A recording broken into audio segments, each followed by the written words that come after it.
2 minutes, 30 seconds remaining.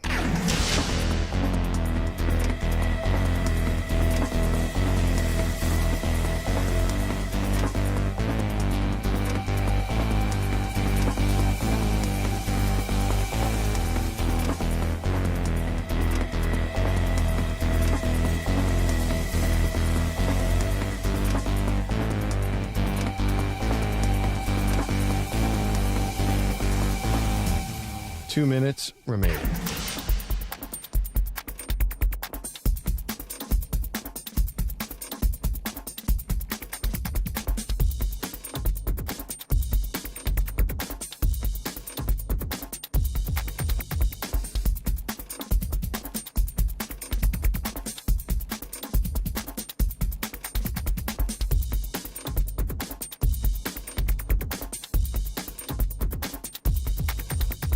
One minute, 30 seconds remaining.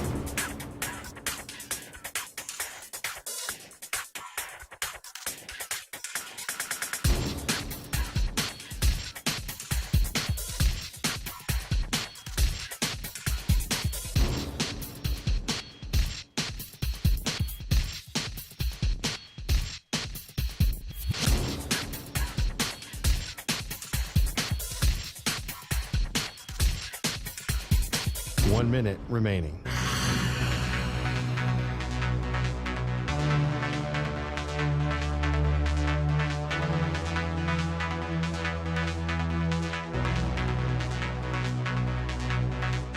Forty-five seconds remaining.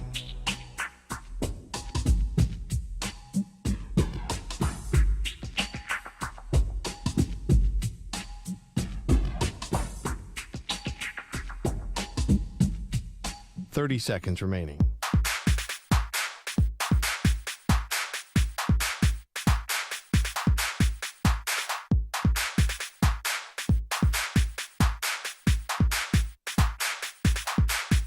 Fifteen seconds.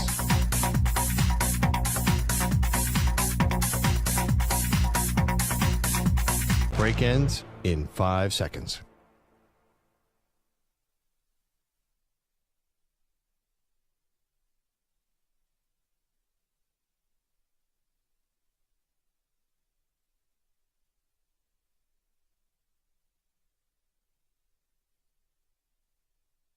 To infinity and beyond. He's live. He's nationwide. This is the Zach Gelb Show.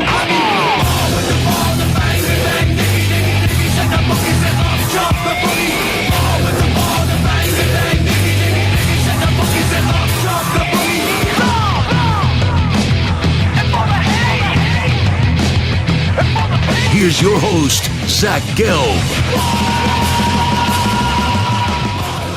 Live from the palatial and overly ostentatious Circa Resort and Casino, this is a Friday edition of the Zach Gelb Show as we come to you live once again from Circa Resort and Casino across all the great local Infinity Sports Network affiliates, Sirius XM, Channel 158, the free Odyssey app, and as always, streaming live on YouTube. 855-212-4227 is the number to jump on in. That's 855-212-4227. You could always get at me on Instagram, where I'm straight flexing, or via the good old cesspool of Twitter X at Zach Gelb. That's ZACHGELB. We have a jam-packed show for you on this Friday. Get used to it. The Zach Gelb Show is back on Fridays. I appreciate everyone's patience throughout the summer, where I took many, many Fridays off, and I was relaxed and refreshed, and then I decided to come to Vegas. And after one day of being here, sitting by the pool, drinking, eating, I feel like I could use a Friday off. But we are here, I would say, probably throughout the rest of the year, each and every Friday. Obviously, Monday through Friday is when we do the show from 3 to 6 p.m. Eastern, 12 to 3 p.m. Pacific time. But in the Fridays, I take many, in the summers, I take many Fridays off. But with football here and back, we are going to give you some huge Football Friday shows. By the way, Denny Hamlin, who is in the news a lot right now in the NASCAR world with the 75 points that are getting taken away and some other details as well. He's going to stop by. We had him scheduled for a week, and the ruling came down yesterday. The punishment, the punitive action. He's still going to race this weekend coming up tomorrow. So we appreciate him from what we know, sticking through and staying with his previously agreed upon, I guess you could say obligation if you want to join the show today. So he's going to stop by at 4:15 p.m. Eastern. And then the man that runs Circa Resort and Casino, Derek Stevens, who I met last night, wonderful man. And really, this place is unbelievable. The stadium swim, I almost thought I was going to lose Samter yesterday in the pool, and he was just never going to get out, and that's where he was going to live for the rest of his life, was just in the Circa stadium swim pool. So Derek Stevens is going to stop by at 5:20 p.m. Eastern, 2:20 p.m. Pacific today. But I want to start the show today basically with a conversation that really took over the last 2 hours of our show yesterday. So we had Brett Favre on the show yesterday, and we got a bunch of opinions from Brett on Jordan Love, who he thinks can win a Super Bowl and be a Hall of Famer. We know what Aaron Rodgers did in Green Bay. We know what Brett Favre did in Green Bay. And in the last 30 years or so, that's the standard with the go, Pack, go, is, of course, Hall of Fame jacket and then also winning a Lombardi trophy. We then talked about Caleb Williams, and when we talked about Caleb Williams, I chuckle at it because I know my pal from 670 Score, David Hall, was talking about it today, and we were having a back-and-forth conversation. The headline that we put out, it does not misportray at all what he said, because he used the name Jeff George to compare Caleb Williams to. Now, I understand you're a Bears fan, you hear that, and you go, ooh, is that Brett Favre saying Caleb Williams is going to be a bust? I don't think that's what Brett was trying to say. Like, when I heard it, I go, I've never heard Caleb Williams compared to Jeff George, but the point was Jeff George was the number one overall pick, right? He could do it all coming out of college, and it was meant in a nice way, but knowing how his career did pan out and what the expectations are, which are sky high for Caleb Williams in the Windy City with the Bears, you knew that was not going to play well, and it kind of sounded like a slap in the face by Brett Favre. But I did not take it that way, with knowing the intention that he was saying it, listening to the whole answer live on the air. Now, I thought the biggest stuff was what he said about the Jets and what he said about Aaron Rodgers. Now, there's been some stuff that's been rehashed, and I know a lot of people don't like when I say this, but I'm going to say it anyway. This Ian O'Connor book about Aaron Rodgers, I give two you-know-whats about it. Here's why. It has nothing to do with Ian. Ian is a phenomenal writer. I enjoy a lot of what Ian puts out there. But the reason why I just don't care for this Aaron Rodgers book right now has nothing to do with Aaron Rodgers.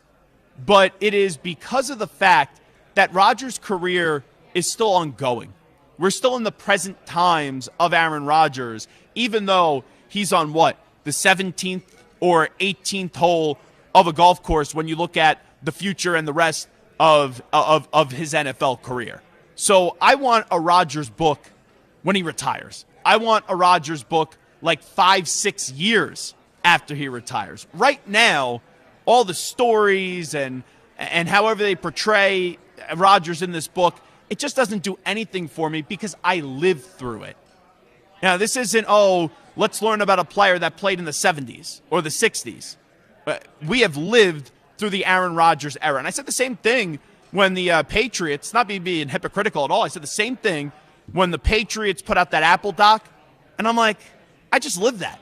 Let's wait 5, 6, 7, 8 years before we rehash the Patriots dynasty, and let's make sure Bill Belichick has finally coached his final game, and let's make sure Tom Brady's going to stay in the broadcast booth and not going to return to an NFL sideline. So I don't need those stories right now. But I guess in this Ian O'Connor book that there was quotes said from Aaron's father and also teammates, which it's nothing new. I never thought Aaron Rodgers and Brett Favre, when they were together in the same locker room, had this warm and fuzzy relationship. But when I brought it up to Brett yesterday, you would have thought I was speaking a different language to him. Because A, he had no clue about the book, and B, it was almost a foreign concept to him of this idea when he was in Green Bay that him and Aaron Rodgers didn't get along.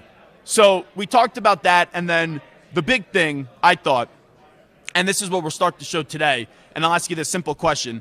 855-212-4227, 855-212-4227. And you could always interact with me on social media to respond. That's Zach Gelb on Instagram, Twitter, wherever you want to find me. What are your expectations this year for the Jets? Like, for the Jets to have a successful season, bare minimum, what do the Jets need to do?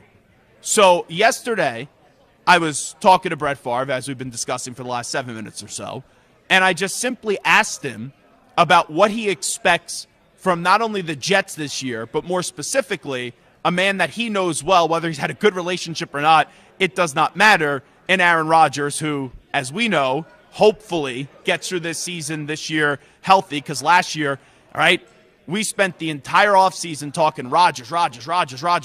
Every day there was a segment about Aaron Rodgers, and 4 plays into the season, we all know the ruptured Achilles that Aaron Rodgers did suffer. So this is what Brett Favre said with us yesterday, right here on the Zach Gelb Show on the Infinity Sports Network, about what he expects from, I guess you could say, his old pal in Aaron Rodgers as he laces up the cleats this year and hopefully plays a full season for the Jets. Well, if Aaron's healthy, I expect what everyone else expects, that he leads that team to potentially a championship. Their defense, I don't think anyone can question, whether you're familiar with the Jets or not, their defense is pretty darn stout.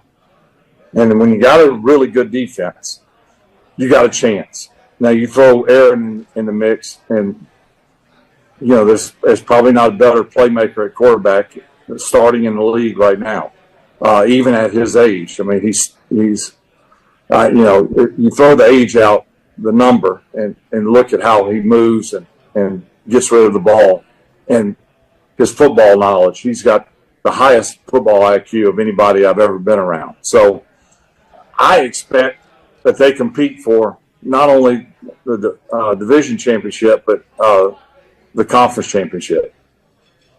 So that was Brett Favre with us yesterday about his expectations for Aaron Rodgers and the Jets. There's a lot to unpack there. Let me just simply state my expectations for the Jets this year. Bare minimum, what do I envision out of the Jets and Aaron Rodgers this year? I think Aaron Rodgers is going to win the Comeback Player of the Year award. I do. So I believe Aaron Rodgers and the Jets are going to have a good season. You look at the Jets defensively, they're loaded with talent. On the offensive side of the ball, Garrett Wilson is going to have an incredible season. Breece Hall is a really damn good running back. My biggest concern with the Jets on the offensive side of the ball is not Rodgers' age, is not Rodgers coming back from the Achilles, but it is the protection up front for the Jets on their offensive line for Aaron Rodgers. Because the Jets improved their offensive line this offseason. There's no doubt about that. But that group last year was rancid. So when you improve a putrid group, and we discussed this yesterday with the Steelers, it's one thing to improve it, but how much better did you actually get? And we know Smith's a walk-in injury, and there's been other injury concerns on that offensive line. They did draft the kid Olu Fashanu from Penn State, so there is some checks and balances there. There are some pieces with high expectations just in case if Smith does get hurt, or I should say when Smith does get hurt, unfortunately. But I look at that, even with an AFC East that has 3 strong teams, you could tell me the Bills, the Dolphins, the Jets, any one of those teams win the division, I can't call you an idiot, a moron, or a dope. I can't. And you look at the rest of the AFC, we know the Chiefs are really strong. We know the Texans are going to be good. I think the Jaguars are going to bounce back. The Bengals, as long as Burrow is healthy, they are a bona fide Super Bowl contender. The Ravens with Lamar Jackson is going to be really good. We'll see if the Browns and Steelers can get enough out of their quarterback position. And then I mentioned the 3 teams in the AFC East and what they're capable of. But I look at the Jets, I expect a good season from Rodgers. Individually, I anticipate him to win Comeback Player of the Year. And then when you try to envision and think about what the Jets as a team, not just Aaron, are going to be for this upcoming season, I look at Gang Green and I say bare minimum for this year to be successful, they got to win a playoff game. Now, I know some people could say, hey, Rodgers only has a year or 2 left, Zach. They got to go get to an AFC championship game. They got to go get to a Super Bowl. It's still the Jets. And the Jets haven't made the playoffs since 2010. So for me to sit here for a franchise that always gets it wrong, and for me to say conference championship game, or to say Super Bowl, I'm not ready to go there right now. So I believe they'll be a wild card team because they still have Buffalo winning the AFC East. And it's not impossible for the Jets to win the division. It's not impossible for the Dolphins to win the division. But until someone slays Buffalo, I'll take the Bills to win the AFC East. So I have the Jets as the second team in the AFC East. I have them in wild card weekend. And with the combination of their defense and also their Hall of Fame caliber quarterback, guy's going to be a first ballot Hall of Famer. We know this. Even coming off the Achilles injury with Breece Hall and with Garrett Wilson, I think the Jets win a playoff game this year. But after that, maybe Jets fans don't want to hear this. I think the rest is gravy. I can't set any higher expectations than that. And I'll tell you this. There's a few fine talk show hosts here from Kansas City.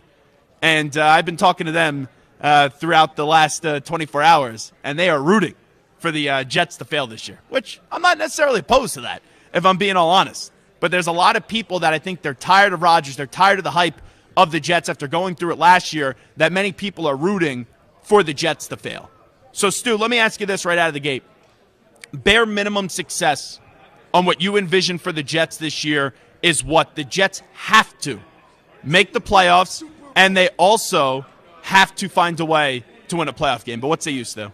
I think if they make the playoffs, it's a success. The AFC is so just loaded. Making the playoffs. Just making the playoffs, I think that's a successful season. And if I had to guess, I would say they don't do that. I just think they're just you don't think they're making the playoffs? I don't. I just think there's too many good teams in the AFC. All right, so do this exercise with me real quickly, Stu. Who wins the AFC East?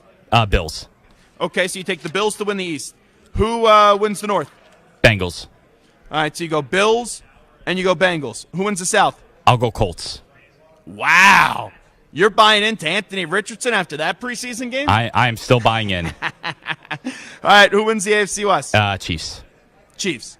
So then your wild card team. So you have the Bills winning the East, the Bengals winning the North, the Colts winning the South, and the Chiefs winning the West. Give me your first wild card team. Baltimore. Baltimore with Lamar Jackson. Okay, who's your second? Texans. Texans. Fair. And then the Dolphins. And then the Dolphins. The Jets are just on that outside. Like, they're going to win 9 or 10 games. Like, they're going to be very close, but I think the AFC just has too many good teams. Kind of if it was a 14 playoff in college football, first team out, you're saying? Yes. Okay. Now, here's the other part of the conversation that I have to get to with Brett Favre with us yesterday. Play me the audio back, Stu, and I'll just tell you when to stop it live on the air. But there was something. He continued and gave a really good answer where it was like, okay, he said 3 things in one answer, so there's a lot to unpack. So I just want to refresh people's memory. Once again, this was with Brett Favre with us yesterday. Well, if Aaron's healthy, I expect what everyone else expects, that he leads that team to potentially a championship. Their defense, I don't think anyone can question whether you're familiar with the Jets or not. Their defense is pretty darn stout. And when you got a really good defense, you got a chance. Now, you throw Aaron in the mix, and, you know, there's probably not a better playmaker at quarterback starting in the league right now, even at his age. I mean, he's Pause it right there, you throw the age out. So he said at the quarterback position, there's probably not a better playmaker in the league. Stu, I don't even need to ask you this question, but I will anyway for the sake of entertainment. Right. Who's the first quarterback that you think of who's the best playmaker in the NFL? That would be Patrick Mahomes. Yep. And you can't even tell me, oh, Mahomes has all these weapons. Yeah, he has Travis Kelce, but Kelce in the regular season wasn't good last year. His wide receivers were absolutely terrible. They look like Clifford Franklin in the movie The Replacements. That's how bad those receivers were. So there's no doubt about it. It's not even up for debate. Patrick Mahomes is the best playmaker at the quarterback position and the best quarterback, period, in the NFL. But the way that he said it was playmaker. So if you just look at being a playmaker at the quarterback position, how many names do you put in? Not who's the best quarterback, because I think that's a different conversation. But how many more names would you throw in there, Stu, before you go to Aaron Rodgers? At this point, I would go Mahomes. I would go Burrow. I would go Lamar. I would go Josh Allen. I would go Stroud. Okay. And that's probably it, right?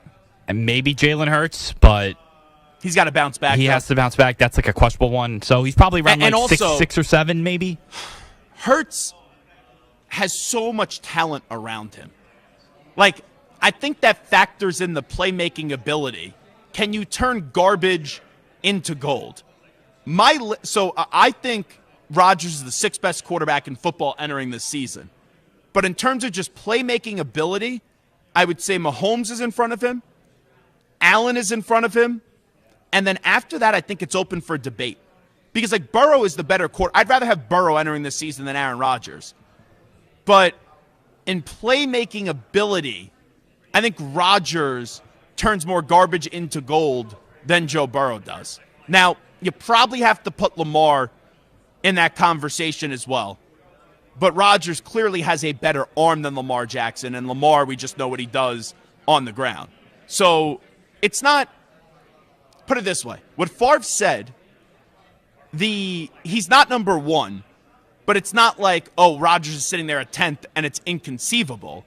But he's just probably more so anywhere in that, 4 to 6, 4 to 7 range of natural playmaking ability. Right, Stu? It's probably the way that he should have said it. For sure. And if this was 2 or 3 years ago, he would probably be like 2 or 3. Like, he'd be much higher on my list. I still question Could have been 1. 2-3 years ago, it could have been 1. Yeah. Even with the greatness of Mahomes, and Brady was still in the league too, there's a case in playmaking ability.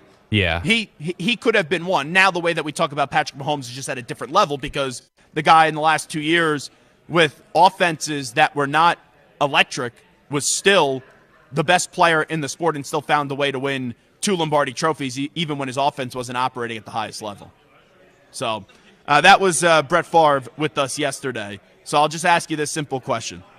When you talk about the Jets this year, what do you consider success for them? Because Brett Favre sits there and he tells us you could see them going and win a division. You could see them going a conference championship game, maybe even getting to a Super Bowl. My realistic expectations for the Jets this year, make the playoffs as a wild card and win a playoff game. 855-212-4227, 855-212-4227. When I was roaming around the streets of Sin City last night, I actually got some information on the Michigan quarterback battle. I will share that with you next. You're in a 5-minute break.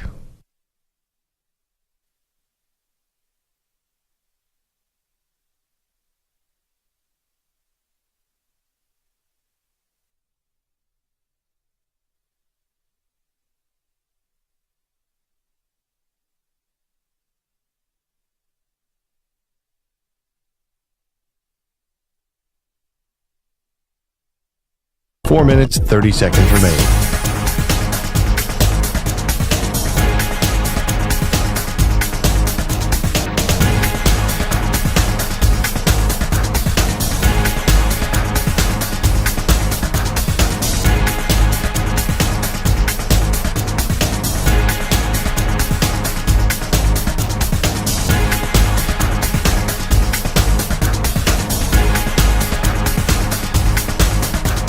Four minutes remaining.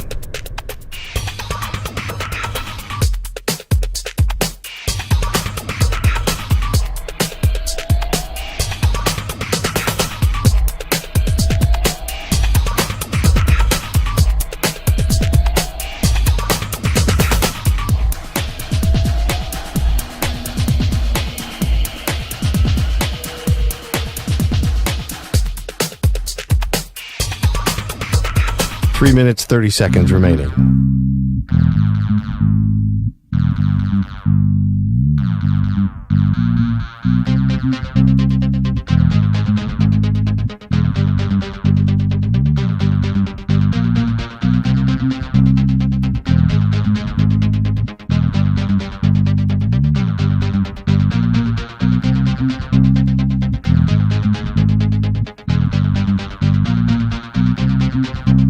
Three minutes remaining.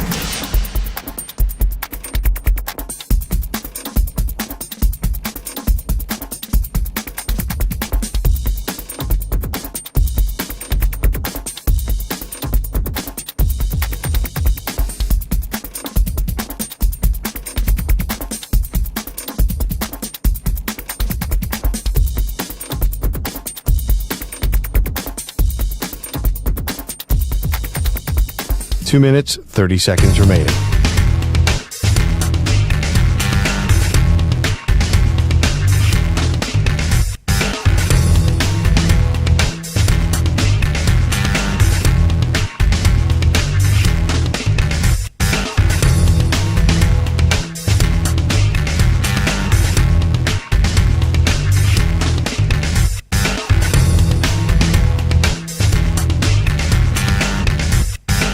2 minutes remaining.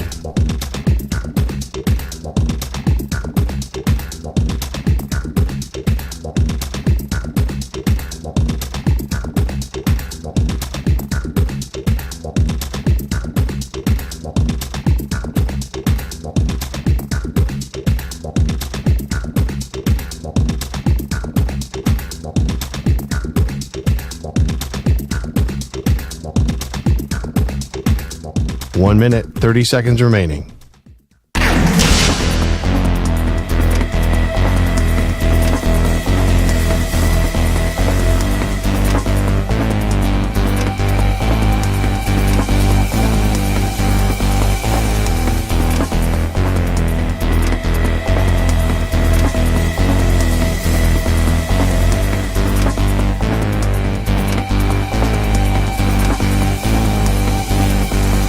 One minute remaining.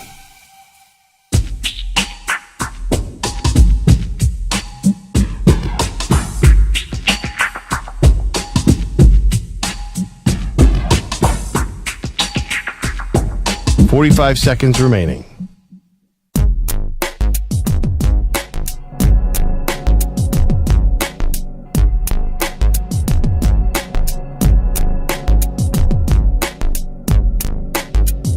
Thirty seconds remaining.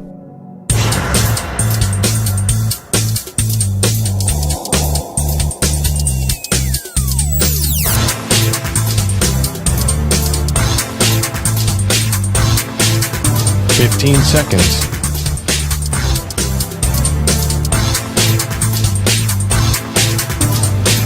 Break ends in 5 seconds.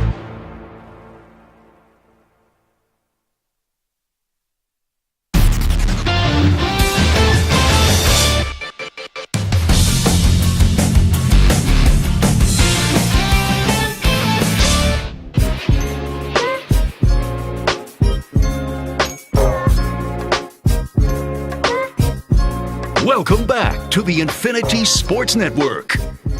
Alrighty, off and rolling and running. It is the Zach Gelb Show on the Infinity Sports Network, coming to you live from Circa Resorts and Casino. We'll get to Denny Hamlin is going to stop by coming up in 50 minutes from now. There's a lot going on with the NASCAR world with him, so I appreciate him honoring his commitment with us today.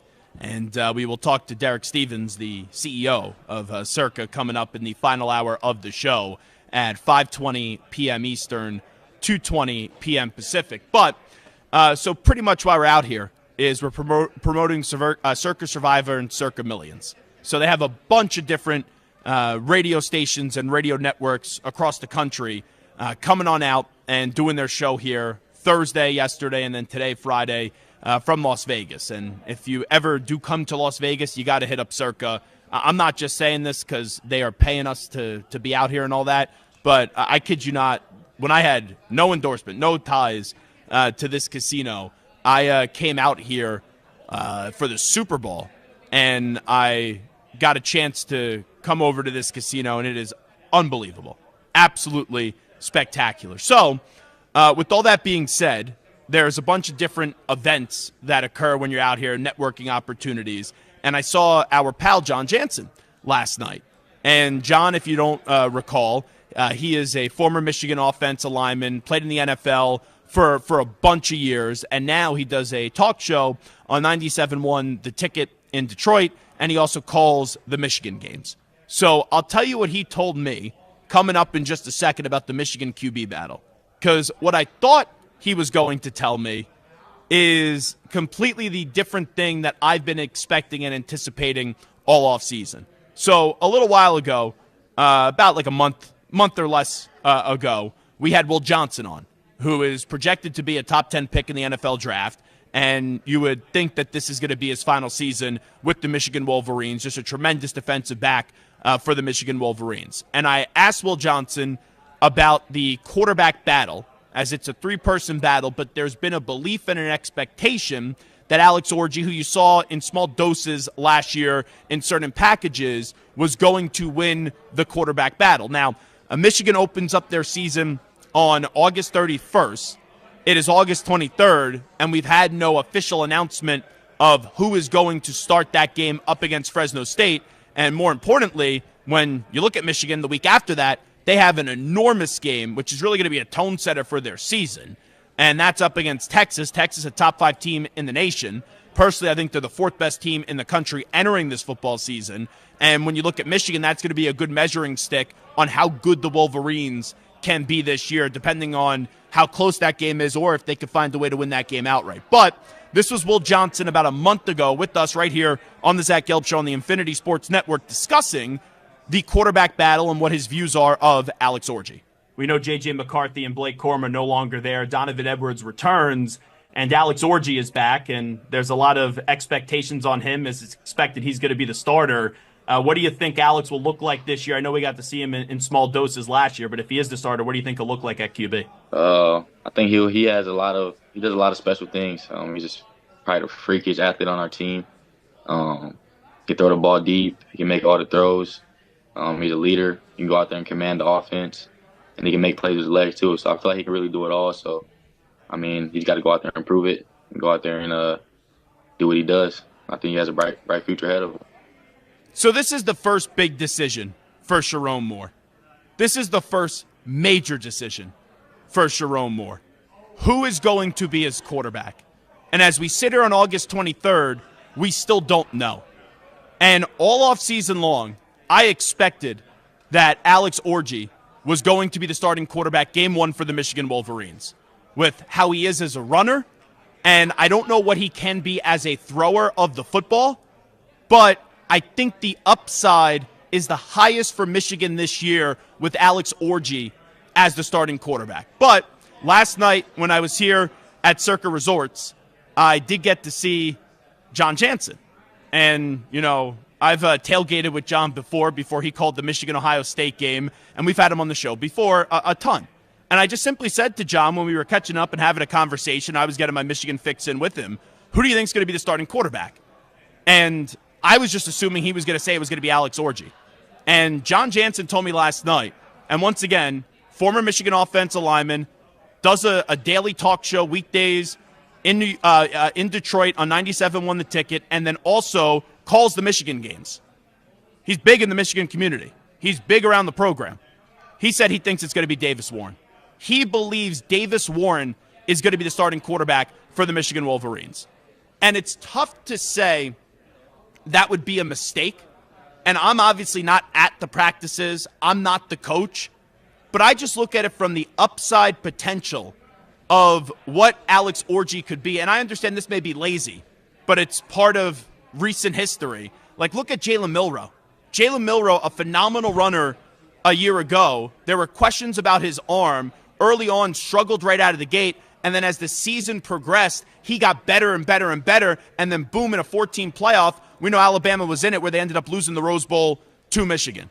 So I thought that answer by John Jansen was fascinating because it goes against, even though it wasn't 100%, but most people that follow Michigan football, most people that talk about Michigan football, expected for it to be Alex Orji. Now, that's not John saying it's 100%, and there's been no announcement made, but he has a lot of intel, he has a lot of knowledge, and I think his opinions are something that we should take extremely seriously. So this is the first time I've even considered that someone else other than Alex Orji was actually going to win the Michigan QB battle. And according to John Jansen, when I talked to him last night, he believes that Davis Warren is going to be the one that's starting week 1. And there will obviously still be packages for Alex Orji. Like, he's still going to be a part of this team with his athletic ability. But that's just what John kind of threw out there last night. And we'll see if that's going to end up being right or if it's going to end up being wrong. Personally, if I was making a decision, like I said, I would go with Alex Orji, but John thinks it's going to be Davis Warren. It is the Zach Gelb Show on the Infinity Sports Network. Staying here with the Big Ten. I was thinking about this as well. There are 3 coaches in the Big Ten this year that as we enter this season with week 0 getting underway, there's no coaches in the Big Ten that are under more pressure, and pressure is an ambiguous term. You could define it in many different ways. But there's no coaches under more pressure than these 3 coaches in the Big Ten.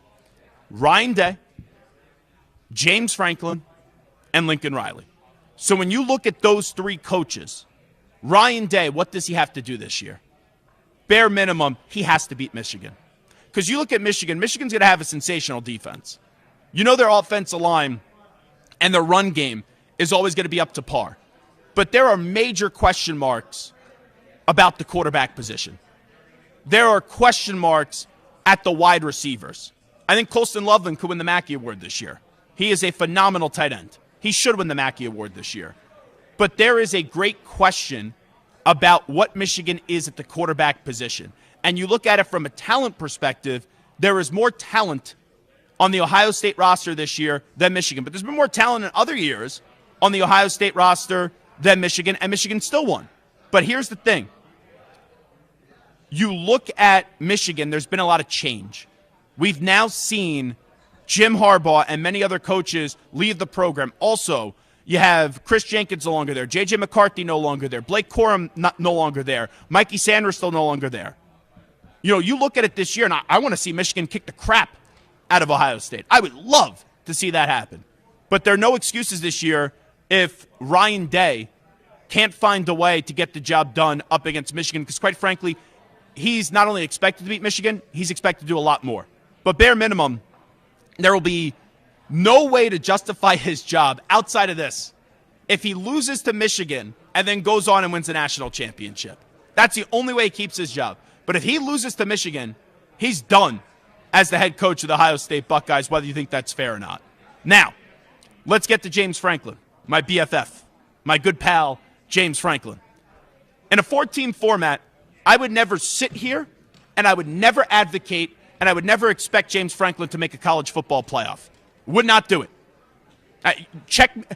Say I'm insane, all right, if I ever said in a 4-team format that James Franklin, who can't win a big game to save his life, would make a college football playoff for. I know the Penn State fans going to tell me, oh, but he won a Big Ten championship. Did he make the college football playoff that year? No, he didn't. So, now going to 12, it would be absolutely pathetic in a 12-team format for a coach who is very good but not great and should only have at most 1 or 2 losses on his schedule. If he finds a way to get 3 losses or 4 losses and miss a 12-team playoff, he should be fired. He should be fired instantly if they're not going to make the playoffs. And Pat Kraft, who I love, the athletic director of Penn State, you cannot keep James Franklin as the head football coach if he misses a 12-team college football playoff. Now, the other coach I mentioned was Lincoln Riley. Lincoln Riley, I've always said, was overrated. Now, that's not me saying Lincoln Riley's trash. It's not me saying Lincoln Riley sucks. It's not me saying Lincoln Riley's incompetent. He's a bad football coach. Lincoln Riley's a damn good football coach. But he's never won a college football playoff game. And at Oklahoma, people thought he was like the greatest offensive mind of all time. And I've said if he's that great, he would have won at least one college football playoff game with all the Heisman Trophy finalists, all the Heisman Trophy winners, and all the times he won the Big 12 when he was at Oklahoma. Now, we know Lincoln Riley's at USC. Lincoln Riley, a big reason why people think he left Oklahoma was he was afraid that Oklahoma was going to the SEC, and that was going to happen. So now he's at USC. They move into the Big Ten. There's been all those reports, which he did not refute. You know, he just wouldn't talk about it. So he never said no, but he just refused to talk about it. But there was that belief that their first game of the season, which is a big one, going up against LSU, that he was trying to back his way out of it. And that's been talked about. That's been out there, obviously. But for Lincoln Riley at USC, you had Caleb Williams. If Caleb didn't get hurt against Utah, they probably win the Pac-12 championship. And that's not to be disrespectful to Cam Rising. That's not to be disrespectful to Kyle Whittingham. I love those two guys. But if Caleb Williams doesn't get hurt, he probably wins the Pac-12 championship. But last year with Caleb Williams, and really it started with that defensive coordinator Grinch, and it was just stupid that they went into the season with him as the DC, and everyone knew it. Every single person knew it. But you look at having Caleb Williams, you didn't make the college football playoff. You didn't win a conference championship, and now you move from the Pac-12 into a tougher conference in the Big Ten, and you're coming off an 8-win season. I don't know how USC does this year, but Lincoln Riley needs to restore confidence with this fan base. Now, I don't think he's in danger of losing his job, but that seat's going to be on fire if he has a 7 or 8-win season this year. Because you had 8 wins last year, and I know there's a lot of changes on that team, but you're still Lincoln Riley, you're still at USC. You can't be an underwhelming team in your first year in the Big Ten. It is the Zach Gelb Show on the Infinity Sports Network, come to you live from Circa Resorts and Casino. We will take a timeout, and when we do return, it is a Friday, so we will do a little onside offside. Stu will give me some questions. I'll give him some answers when we return in 5 minutes. Update time first, though. Let's get the latest Infinity Sports Network update with CeeLo, Chris Lopresti. Infinity Sports Network Sports Flash. All right, Zach, the Pro Football Hall of Fame announced today a series of changes to its annual selection process, including the reduction of the waiting period for coaches from 5 seasons down to 1. That means the likes of Pete Carroll or 6-time Super Bowl champ Bill Belichick could receive their bust and gold jacket in Canton, Ohio as soon as 2026, unless either should take another coaching job for next season or in the near future. And under the new rules, only one coach should be named a finalist for each Hall of Fame class. Meantime, Bears defensive back Douglas Coleman III out of a Kansas City hospital and traveling back to Chicago after he was injured on the first play from scrimmage in the second half of last night's Bears-Chiefs preseason game. Chicago also adding to their pass rush today. They acquire outside linebacker Darrell Taylor from the Seahawks in exchange for a 6th-round pick. From golf, round 2 of the BMW Championship, Castle Pines Golf Club in Colorado, and Adam Scott today set the course record at 9 under 63. That leaves him at 13 under par for the tournament, 5 shots clear of Alex Noren. Last week's winner, Hideki Matsuyama, who was only 1 back to begin today's round, withdrew with a lower back injury ahead of next week's season finale of the Tour Championship. Inter Miami head coach Tata Martino says Lionel Messi will soon rejoin the team for training, expects him to return to the field before the end of the MLS regular season. I'm Chris Lopresti. This is the Infinity Sports Network. Follow us on X and like us on Facebook. Our handle is at INF Sportsnet on X and INF Sportsnet for Facebook.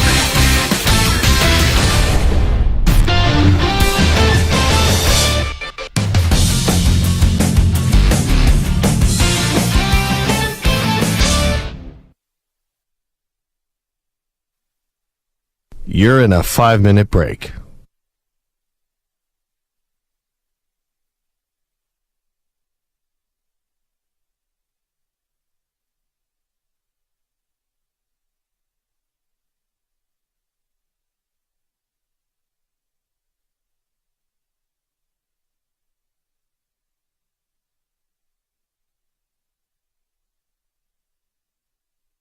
Four minutes, 30 seconds remaining.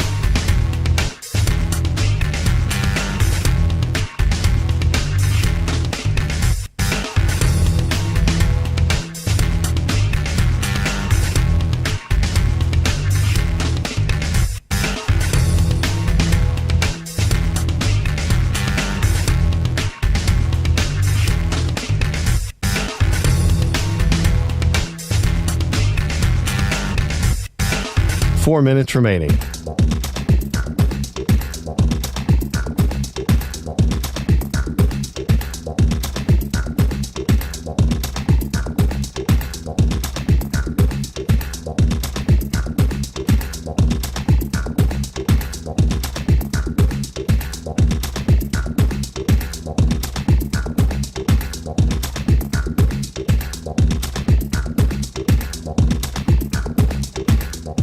Three minutes, 30 seconds remaining.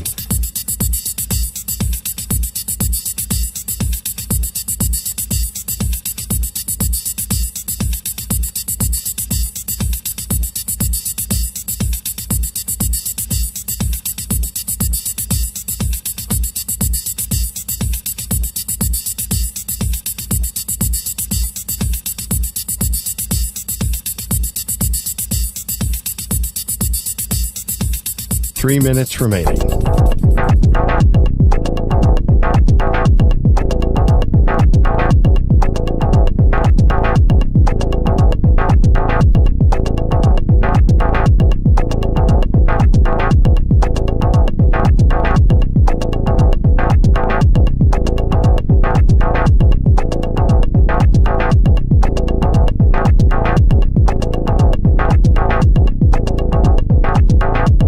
Two minutes, 30 seconds remaining.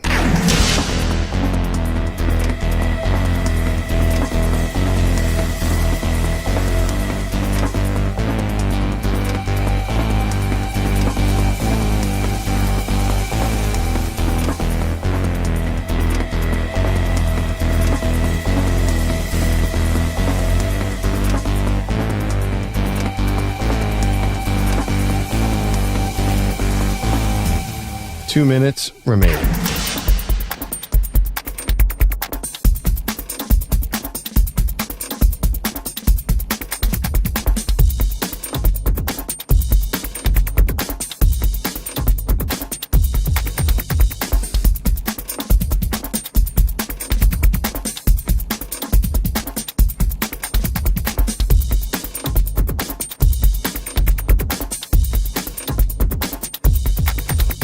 One minute, 30 seconds remaining.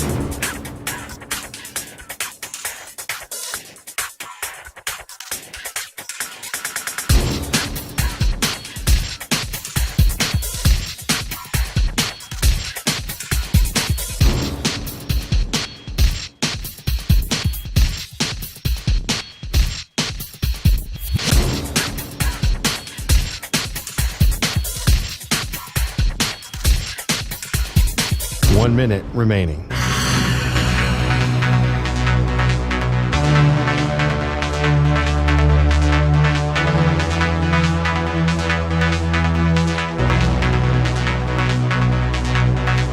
Forty-five seconds remaining.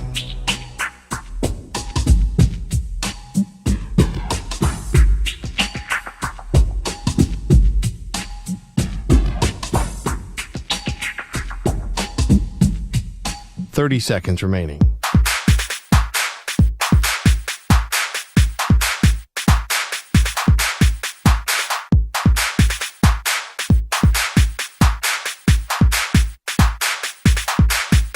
Fifteen seconds.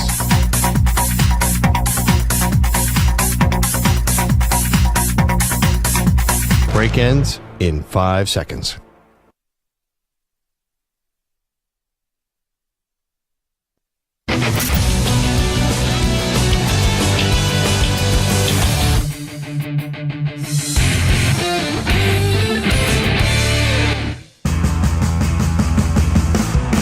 Zach's taking on the most polarizing issues in sports. Which side of the line of scrimmage will he end up on? Offside. Defense number 69. It's Onsides, Offsides with Zach Gelb.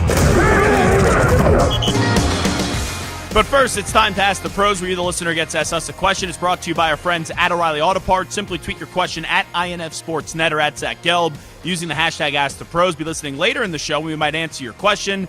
Think O'Reilly Auto Parts for all your car care needs. Get guaranteed low prices and excellent customer service from the professional parts people at O'Reilly Auto Parts. O'Reilly Auto Parts. All righty, Stu, what do you got cooking for me today, my pal?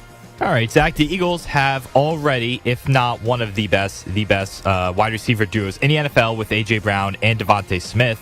But yesterday, the team added a former top 20 pick in Jahan Dotson after 2 mediocre seasons in Washington.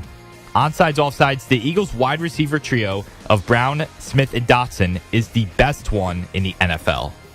So the two that I think are better, just off the top of my cabeza, the Chicago Bears and then also the Seattle Seahawks. Those are the first two that I've thought of. Now, A.J. Brown and Devontae Smith, if it was just duos, are better duos than DK Metcalf and Tyler Lockett, and also DJ Moore and Keenan Allen. So it's not just because, hey, every wide receiver that the Bears and the Seahawks have are better than the Eagles. That would not be true. But the way that you asked it, is that the best trio of wide receivers in the league? And you look at the third options, without even playing a snap, I think Rome Odunze is a better player than Jahan Dotson, and I was a huge fan of Jahan Dotson a few years ago coming out of college, and he can still be a good player in this league, but he's got to put it together. And I also think Jackson Smith and Jigba is better than Dotson as well. So the third piece, it's a good move by the Eagles, a savvy move by the Eagles, and it's a good option for them, but it's based off potential, and I haven't seen enough from Dotson yet, so I think the third piece is the weak link here when you look at the tiebreakers compared to the other two pieces that I mentioned, the other two teams that I mentioned. So the Eagles wide receiver trio of Brown, Smith, and Dotson is the best trio in the NFL. Close, but I'll go offside. Offside. All right, the Jets have high expectations thanks to a strong defense and the return of Aaron Rodgers. And yesterday, Packers legend and former Rodgers teammate Brett Favre joined the show and heaped more praise on Rodgers. Well, if Aaron's healthy, I expect what everyone else expects, that he leads that team to potentially a championship. Their defense, I don't think anyone can question, whether you're familiar with the Jets or not. Their defense is pretty darn stout. And when you got a really good defense, you got a chance. Now you throw Aaron in the mix, and there's probably not a better playmaker at quarterback starting in the league right now, even at his age. I mean, he's you throw the age out, the number, and look at how he moves and gets rid of the ball, and his football knowledge. He's got the highest football IQ of anybody I've ever been around. So I expect that they compete for not only the division championship, but the conference championship. So onsides, offsides, the Jets will be in the AFC divisional round.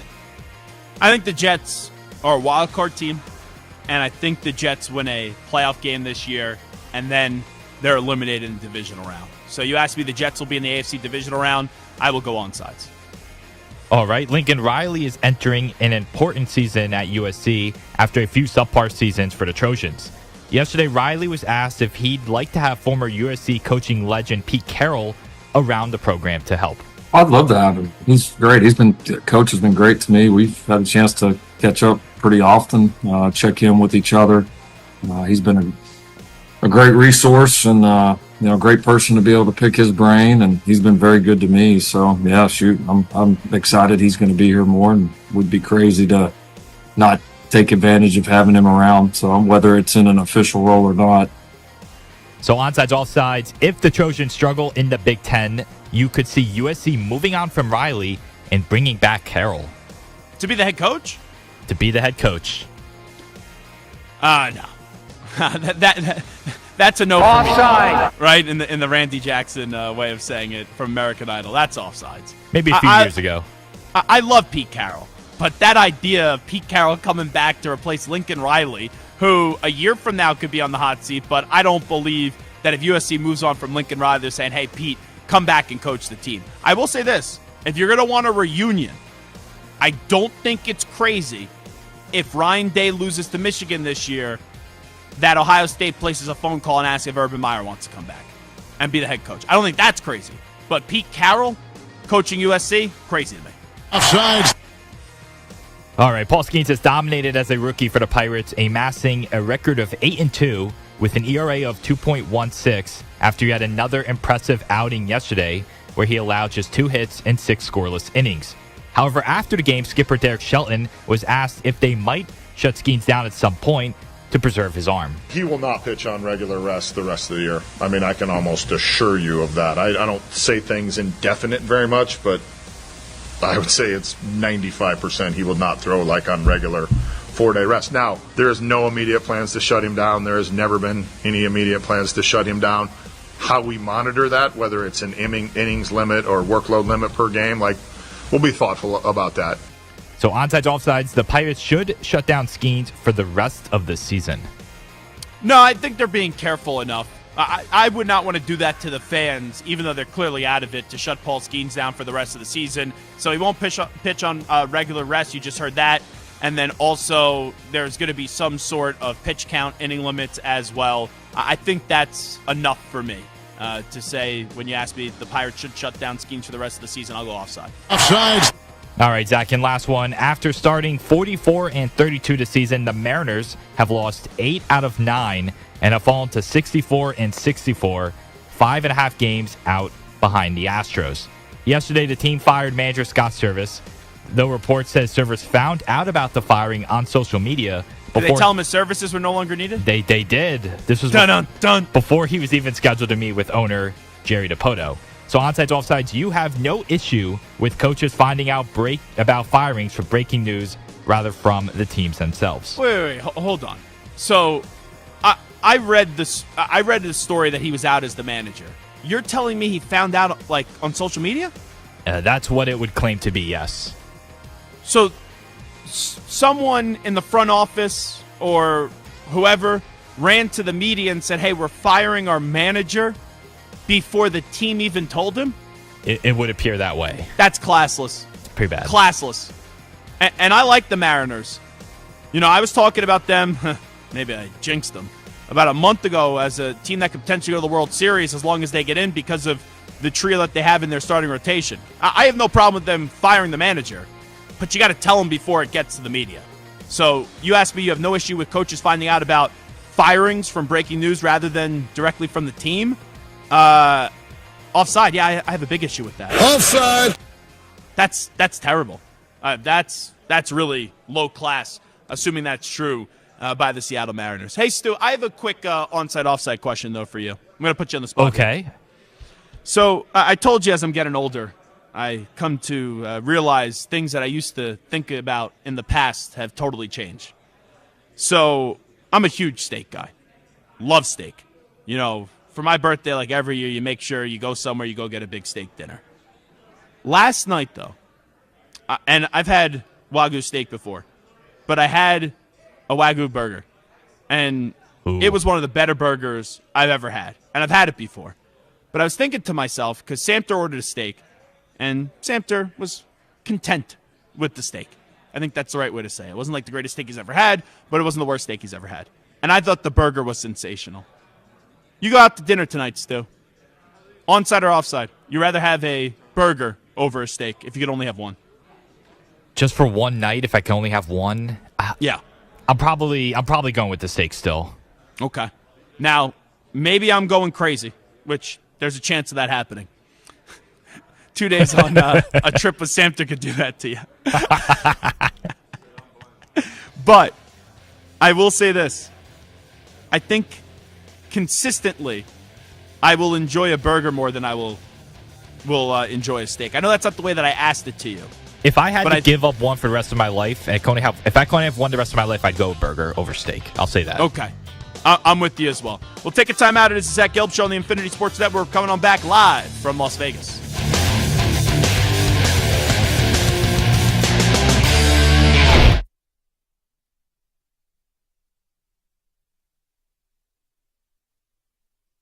You're in a 5-minute break.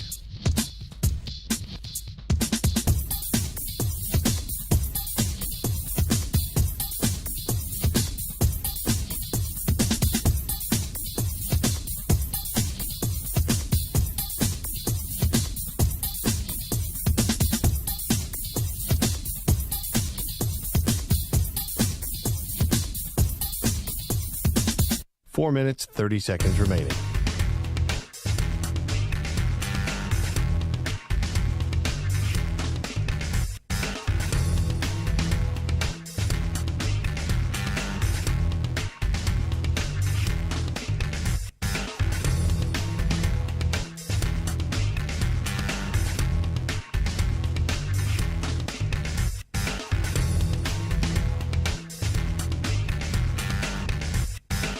Four minutes remaining.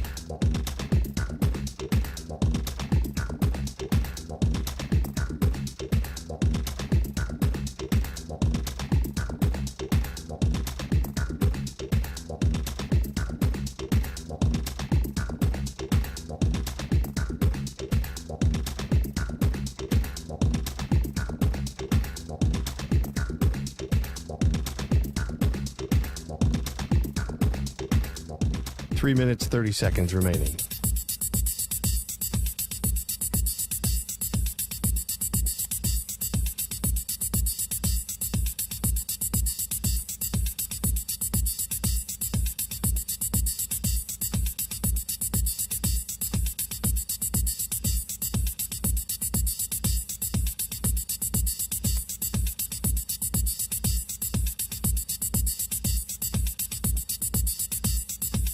Three minutes remaining.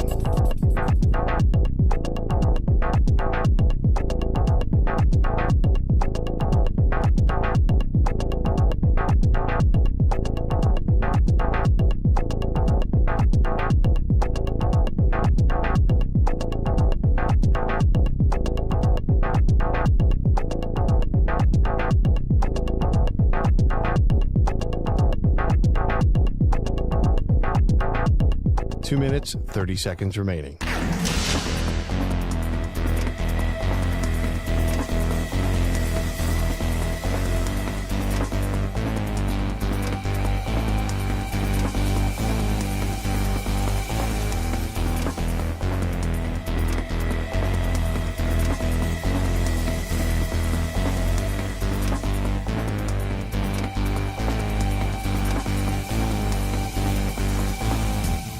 2 minutes remaining.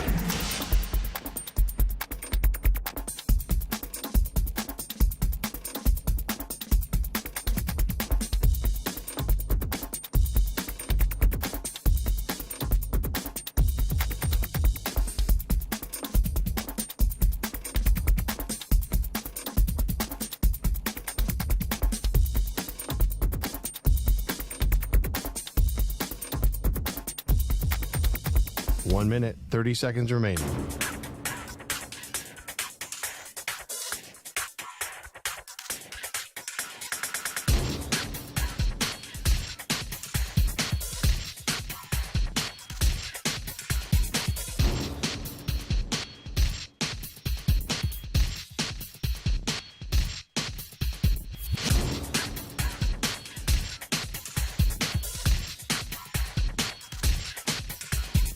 One minute remaining.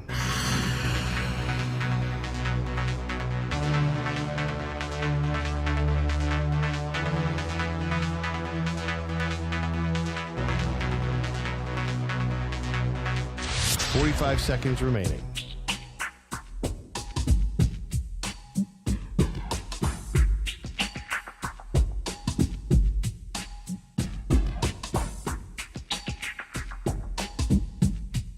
Thirty seconds remaining.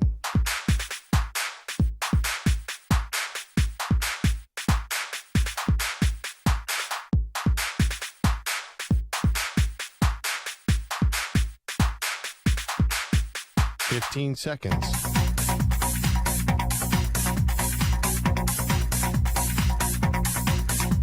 Break ends in 5 seconds.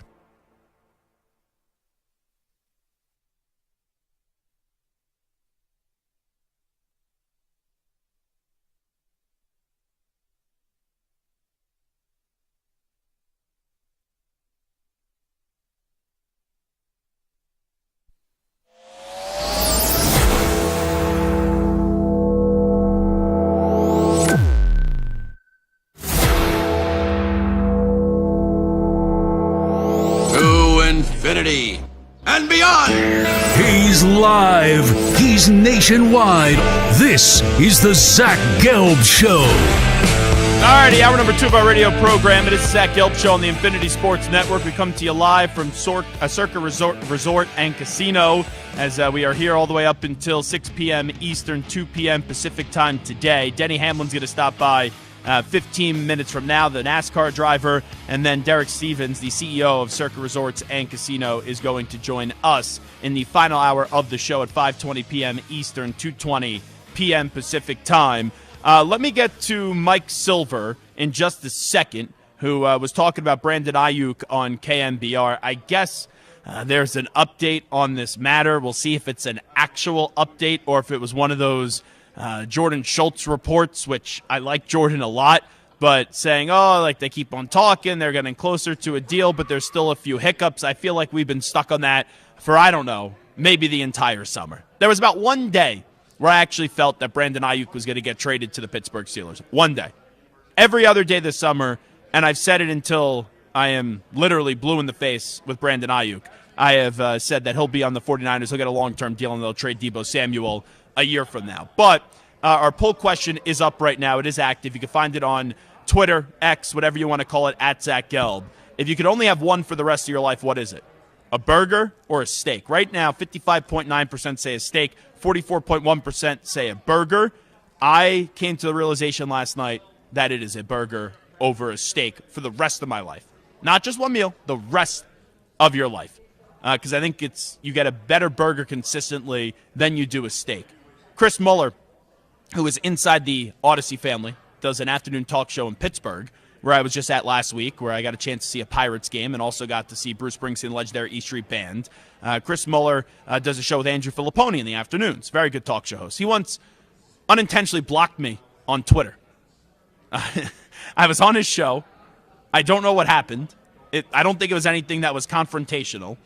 But Pony once, Andrew Filipponi, his co-host, once tweeted me, and Mueller was tagged in the tweet, and I went to his profile, and I was blocked. So I told Andrew Filipponi about it, and within, I don't know, 2 hours of telling Filipponi when he was visiting us in our New York City studios. He was doing a show out of our New York City headquarters back at 345 Hudson Street. I got a text from Chris Muller apologizing, saying, I don't know how I blocked you, because I always thought we were friendly, or whatever you consider friends here in the radio world. But he chimes in. Now, we know he doesn't block me anymore, and he responds and interacts with my content. Can't believe I'm saying this, but burger, easily. And it took me until I turned 30 to realize that I think I would always say steak, steak, steak, steak, steak. I'm a huge steak guy. But after last night, consistently, if I could only pick one for the rest of my life, I would go with the burger. All righty, let's hear from Mike Silver, who was on KMBR yesterday. Let's see if we actually have an update or any new information on the Brandon Aiyuk front.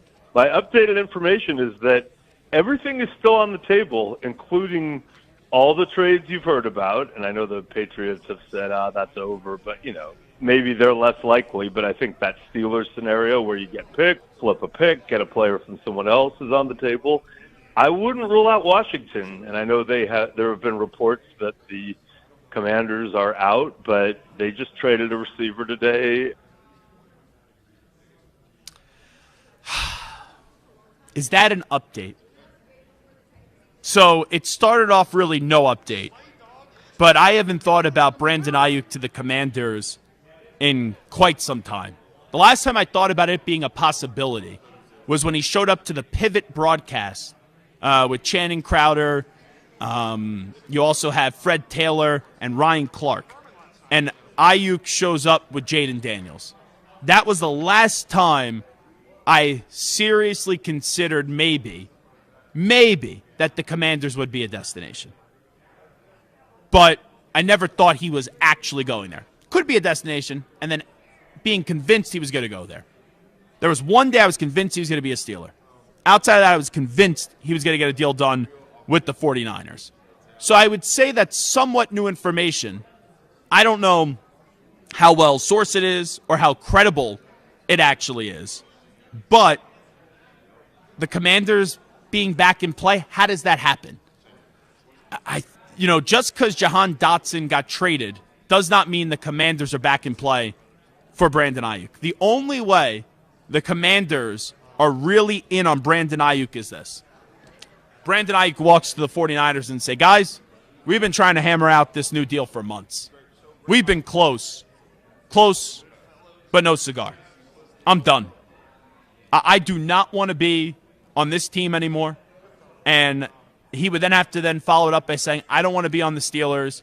I want to go reunite with my college buddy in Jaden Daniels when we played together at Arizona State. Trade me to the Commanders. It's the only team I'll accept the trade to. Now, John Lynch and Kyle Shanahan come back to him and say, hey, you're under contract. We're not trading you. Tough luck. Suck it up. You're playing football for us this year, whether you like it or you're not.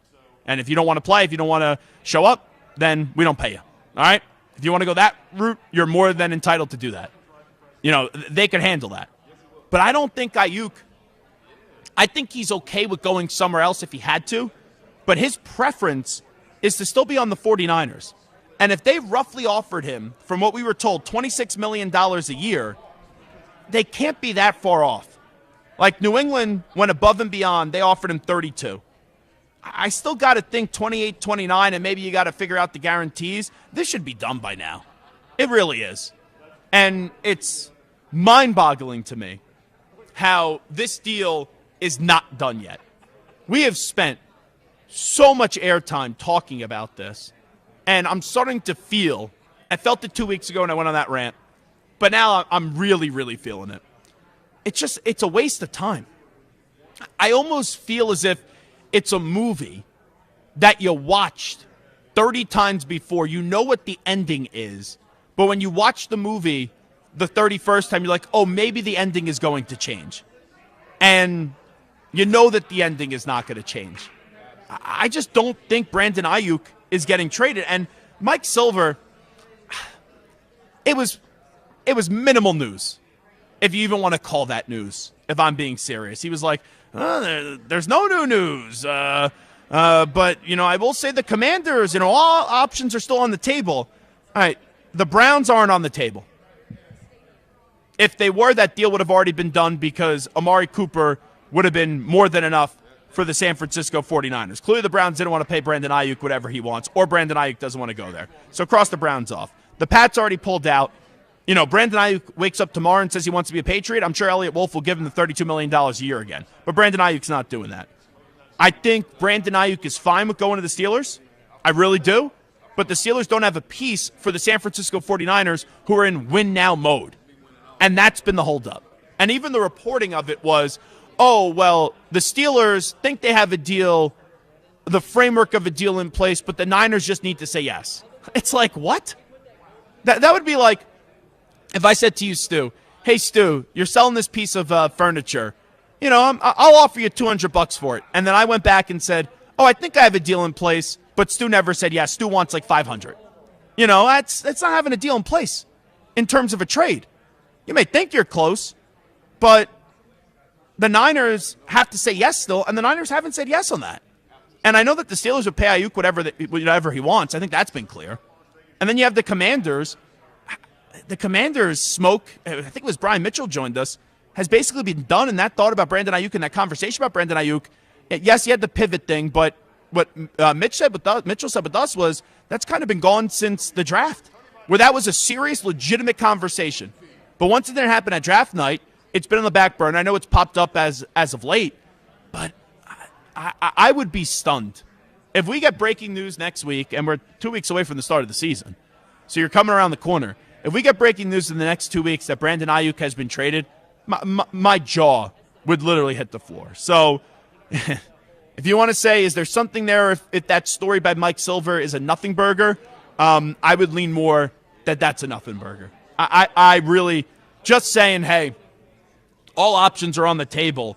And all the ones that you mentioned, I know the Patriots say they're out, you know, the Browns and the Steelers, all the ones you talk about, and you go, even the Commanders, what is that based off of? Why, like, who is the camp that's telling you that? It has to be that Aiyuk camp, but I can't take them seriously because they got the most money possible, and he didn't want to go to New England. So I think as this continues to play out, you see that Brandon Aiyuk prefers to stay on the San Francisco 49ers, and ultimately I do believe that cooler heads will prevail, and they'll find a way to get a deal done. But I'm still surprised how they haven't got a deal done yet, because if you know the high end was 32 from the Pats and what the Niners offered was 26, how they can't meet at 28 or 29 and figure out the guarantees, it's starting to become a story that I believe that everyone's had fatigue with it. You know, we've had Bart Winkler on Winkler Wednesdays. He was fatigued with it a month ago. I was fatigued with it a few weeks ago. Just, come on. 49ers, Aiyuk, get in a room, get a deal done, and just stop at this nonsense of, oh, the Browns, or oh, the Patriots still be in play, the Commanders still be in play, the Steelers. It's a bunch of nonsense. It's hogwash. Brandon Aiyuk, week one, lock it up, guaranteed. Week one, he's still going to be on the San Francisco 49ers. All righty, this is Zach Gelb Show on the Infinity Sports Network. Denny Hamlin has violated, or his team has violated engine rules, and was committed by Toyota. And Denny Hamlin lost 75 points and 10 playoff points. He is going to join us next. We'll talk about that and also FedEx Cares. It is the Zach Gelb Show right here, live in Las Vegas at Circa Resorts and Casino on the Infinity Sports Network. But first, the biggest pro football contests in Vegas are back. Circa Survivor and Circa Million are now up to $16 million in guaranteed prizes. You have two ways to win and no rake. Circa Survivor contestants select one team each week with no point spread. If the team loses or ties, the entry is eliminated. You can only pick each team once in a season, last the longest to win it all, with $10 million guaranteed. In Circa Million, make 5 picks against the spread each week for your share of $6 million guaranteed. Quarterly and full season payouts. The entry that does the worst wins $100,000. You must register at a Circa Sportsbook in Nevada, Las Vegas, Henderson, or Sparks, Reno. And I'm out in Vegas right now, and I'm doing my show yesterday and then obviously right now. Entries are now open, and they close on September 7th at 2 p.m. Visit circasports.com. That's circasports.com for details and rules. Must be 21 and present in Nevada, paid for by the great folks at Circa Sports.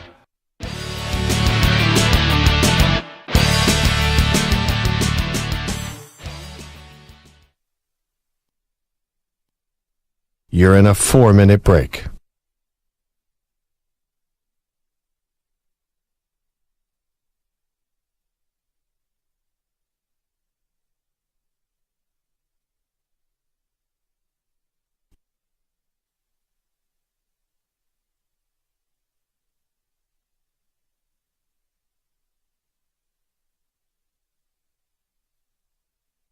Three minutes, 30 seconds remaining.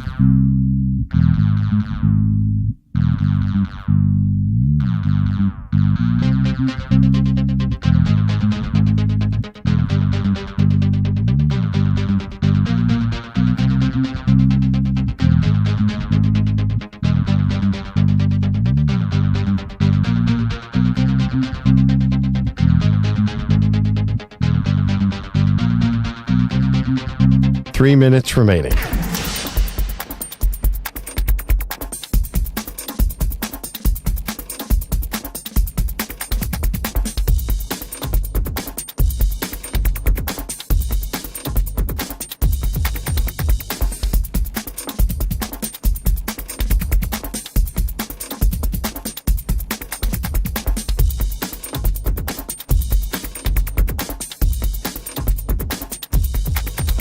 Two minutes, 30 seconds remaining.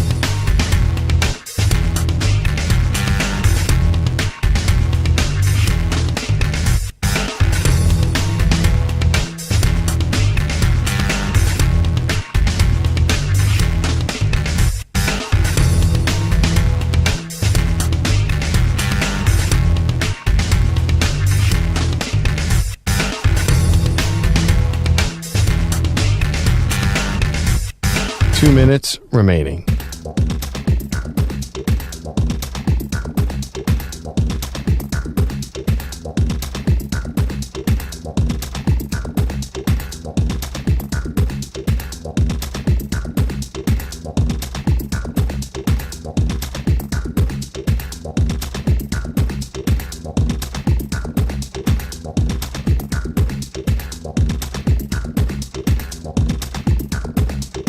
One minute, 30 seconds remaining.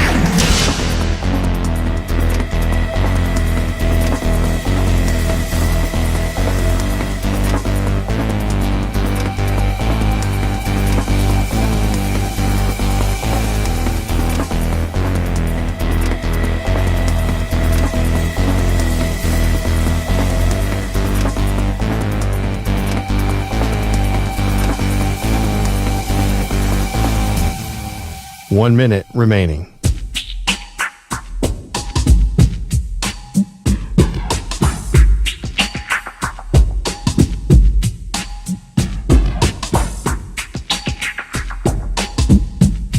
Forty-five seconds remaining.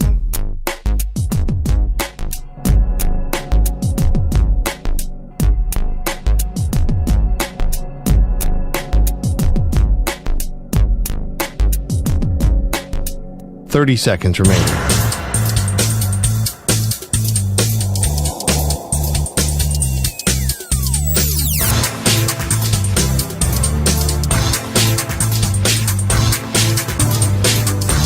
Fifteen seconds.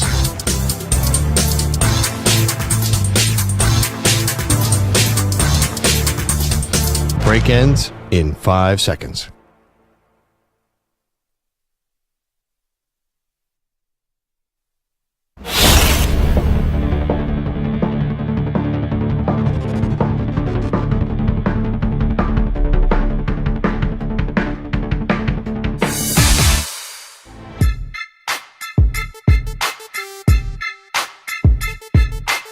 You're listening to the Infinity Sports Network. All right, welcome back in. We're live in Las Vegas. It is the Zach Gelb Show, emanating from the Circa Resort and Casino. We'll go out to the guest line right now, and joining us on behalf of FedEx Cares is Denny Hamlin on the Zach Gelb Show. Denny, appreciate the time. Thanks so much for it. How you been? Doing good. Well, tell me what you're doing and the partnership with FedEx Cares, please. Yeah, this is great. It's part of the great initiatives that FedEx has always been committed to, and that's always been supporting local and small businesses, increasing their presence in communities all around the U.S. And certainly, it's I've got to do a lot of great things with them over the years. But really, we're about trying to make these small businesses aware of being ready for natural disasters. 25% of small businesses actually go out of business after a natural disaster. So just being prepared for those moments that can come. And, we've got to visit one of the local boot shops around Charlotte and, help them be prepared for anything that can come their way. So FedEx has just been a great partner of ours for the last 20 years at Joe Gibbs Racing. Now, obviously, it's a long partnership, but why was this something that really stood out to you that you wanted to be a part of? Yeah, I mean, I think the biggest part is I used to have a small business myself with my father at Chesterfield Trailer and Hitch in Virginia. We understand, being part of the commerce and how important that is to, servicing your community. A lot of businesses relied on us to keep them going throughout the days and the weeks. And so, FedEx is always just, they were always such an integral part of making sure we got everything that we needed to make sure that we could keep our customers on the road. So, it's great that it worked out to have the partnership with them as long as we have. Denny Hamlin here with us. We obviously know you're one of the best drivers out there. Right? You play baseball as a kid, you pick up a baseball. People put a baseball bat in your hands. Football, you go out on the gridiron. I'm just curious, and I don't know if I'm sure you've told this before, but how did you really fall in love with racing cars, and when was the first time you really got involved in it? I went to a race when I was 5 years old. That's when it really all started. I went to a NASCAR race in Virginia. The minute I smelled the tires and the fuel and the car was going roaring by, I was done at that point. I knew I wanted to be a race car driver, and so I just worked at it. And my parents bought me a go-kart when I was just a young kid. I was 8 years old, and I won my very first race. And you give a kid a trophy at 8 years old, he wants to go get more, and so it just kind of led to getting up the ranks one spot at a time, and just had a great opportunity to meet the right people that helped fund this thing as long as they did. I won our little league in baseball, whatever the championship, the World Series was, but it doesn't mean that you're going to go on to do this professionally. Once I realized I couldn't hit a curveball, I knew I wasn't going to find a way to go to college for baseball or even play in high school. So it's one thing to get a trophy at such a young age, but when did you realize, okay, hey, I'm not only enjoying this, but I'm pretty good at this and I could make this into a living? That's a good question. I would probably say, my first, although I was winning kind of in the junior league, when I was 8 years old, it's still, I had a period when I was about 10 where I'm like, you know what, I'm not winning as much. I'm going to try other sports. And I tried other sports and baseball, basketball, and I just wasn't good at them. And so at 12, I went back into racing. And then really when I started to turn 15, 16 was the moment where it was like, okay, I'm competing at every level that I've been at so far. And so I think I finally got an opportunity in a car that was capable of winning, and I was able to win a lot. And so at that point, I felt like this was my calling.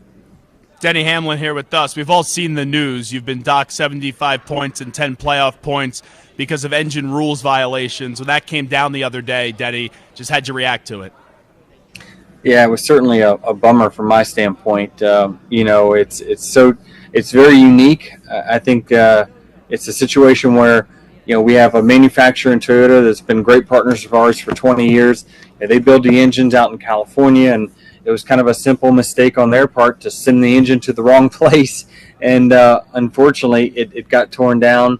And when they realized they had made a mistake, they called NASCAR to try to rectify it, but it was too late at that point.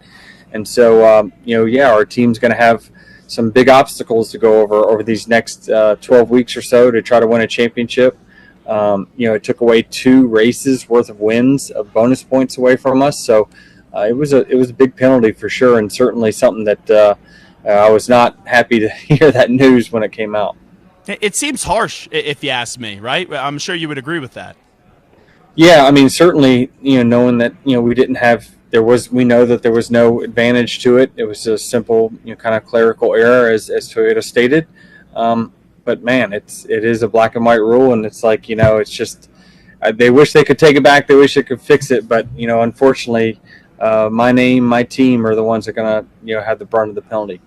Yeah, how does that impact you? Because I know the way that you just laid it out. I know the way that it's been reported, but from afar, some people will just see the punishment. They'll be like, "Oh, Denny Hamlin, is a cheater." So, when you hear things like that, how do you even respond to someone that says those things?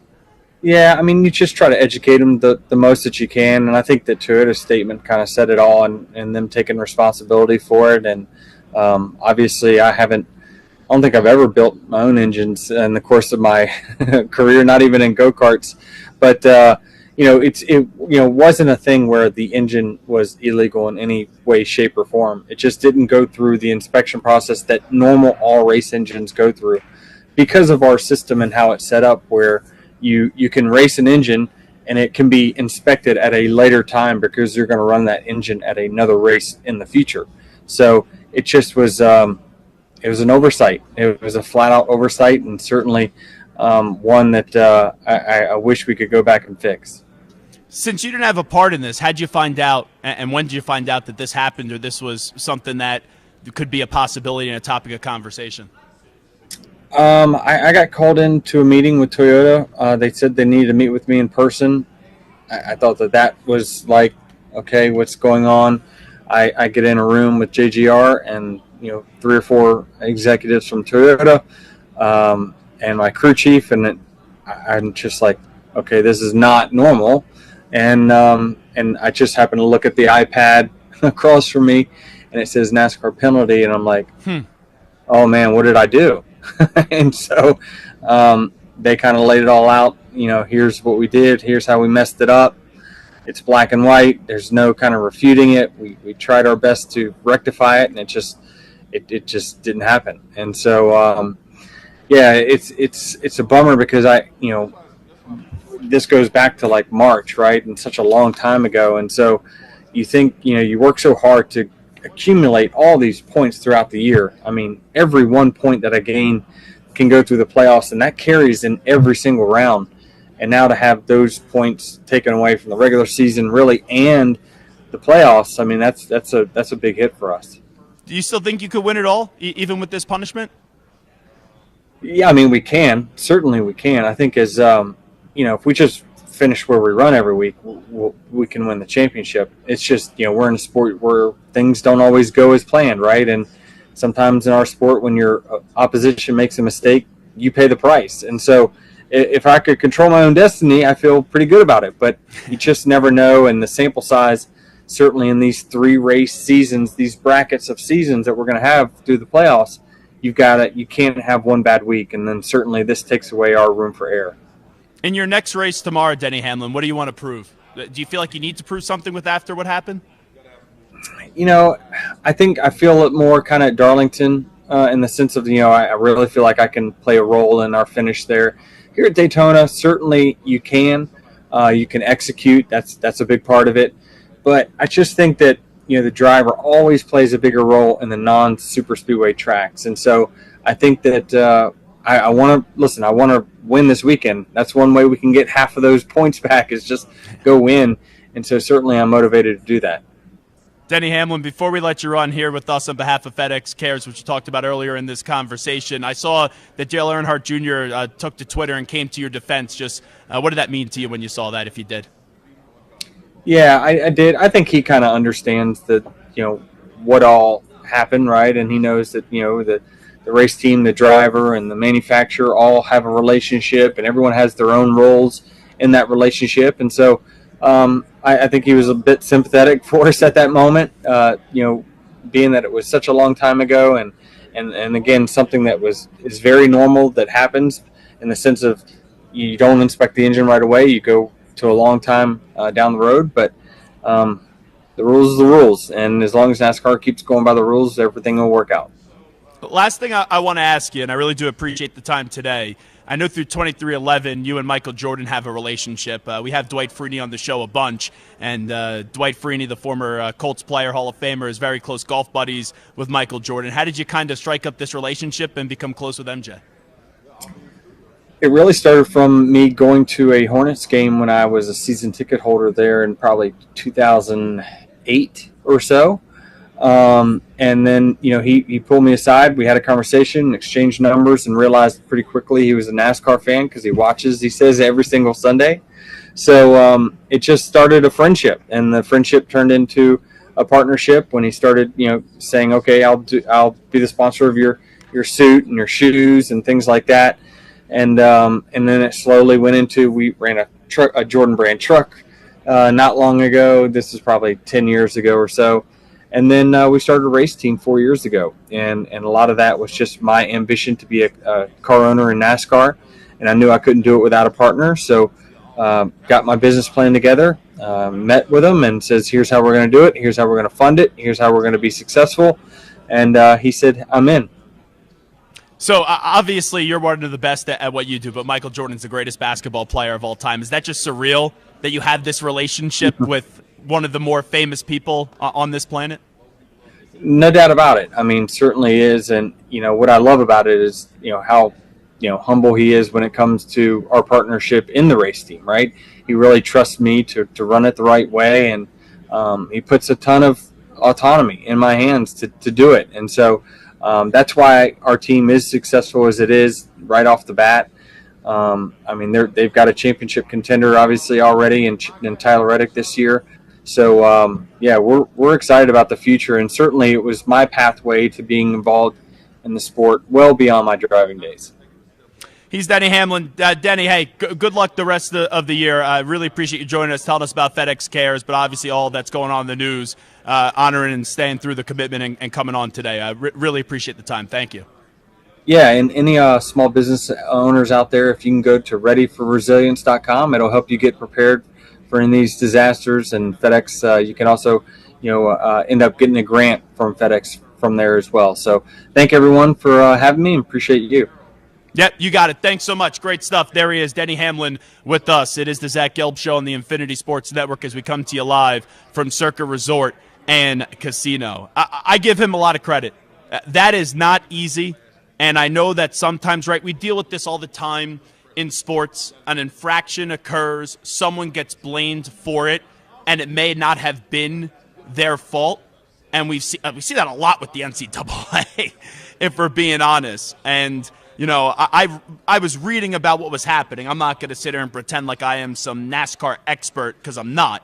But I was reading about it, and then when I saw that the punishment came down, I said to Mike, I'd be very surprised. And I've heard Denny on the air countless times throughout the years, especially on our network when we're CBS Sports Radio now, Infinity Sports Network. And he's always professional, always gives a good interview. But, with how big of an issue this is, I said to Mike, I'd be surprised if he ends up coming on today. I was not expecting him to come on. And not only to come on, but embrace the questions, attack them head on, give us what I thought were transparent answers.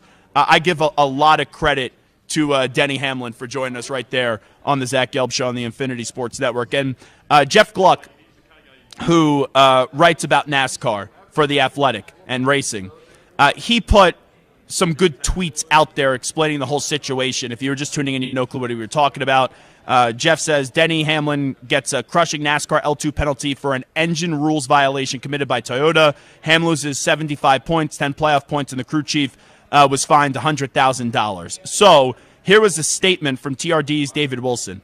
As the engine builder for our partner NASCAR Cup Series teams, TRD is solely responsible for the handling and disposition of all of our engines pre- and post-race. Despite procedures being in place, Denny's race-winning engine from Bristol was mistakenly returned to our Costa Mesa facilities, disassembled and rebuilt instead of being torn down and inspected by NASCAR per the rulebook. Although we know with absolute certainty that the engine was legal and would have passed inspection, we left NASCAR in an impossible position because they were not given the opportunity to properly inspect our engine. We have reviewed our processes and have implemented several additional steps to ensure that this never happened again. TRD takes full responsibility for this mistake, and we apologize to Denny, Chris, Coach Gibbs, and the entire JGR organization, NASCAR, and our fans. So, from my understanding and pretty much the way that was ruled out and laid out there, when they went to go rebuild the engine, before you do that,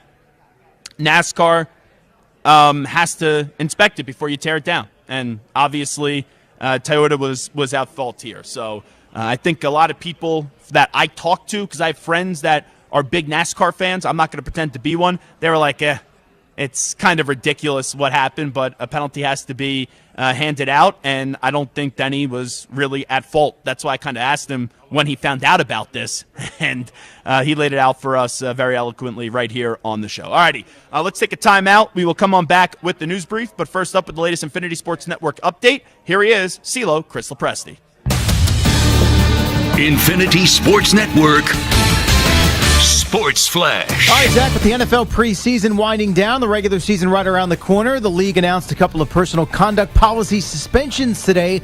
Cardinals wideout Zay Jones will miss the first 5 games of the year, and Rams O-lineman Alaric Jackson, who started 15 games last season, will miss weeks 1 and 2. Among today's roster cuts around the league, the Bengals let go of offensive tackle Jackson Carman, a former second-round pick of theirs out of Clemson back in 2021. Meantime, Bears defensive back Douglas Coleman III out of a Kansas City hospital and traveling back to Chicago after he was injured on the first play from scrimmage in the second half of last night's Bears-Chiefs preseason game. Chicago also bolstering its pass rush today. They acquire outside linebacker Darrell Taylor from the Seahawks in exchange for a 6th-round pick. Golf, round 2 of the BMW Championship from Castle Pines Golf Club in Colorado. Adam Scott set the course record earlier today with a 9 under 63. That leaves him at 13 under par overall, 5 shots clear of the Swedish duo of Ludvig Åberg and Alex Noren, along with first-round leader Keegan Bradley. Last week's winner, Hideki Matsuyama, had to withdraw with low back pain. That's ahead of next week's season finale, the Tour Championship. And Inter Miami head coach Tata Martino says Lionel Messi will soon rejoin the team for training and expects him to return to the field before the end of the MLS regular season. I'm Chris Lopresti. The Infinity Sports Network is on your smart speaker. All you have to say is play Infinity Sports Network.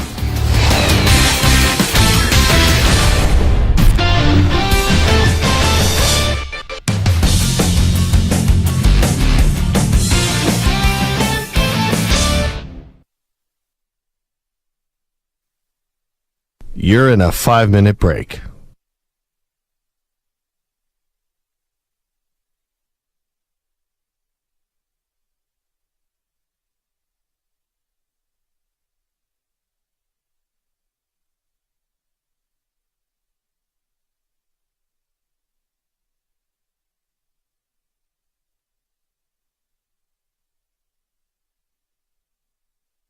Four minutes, 30 seconds remaining.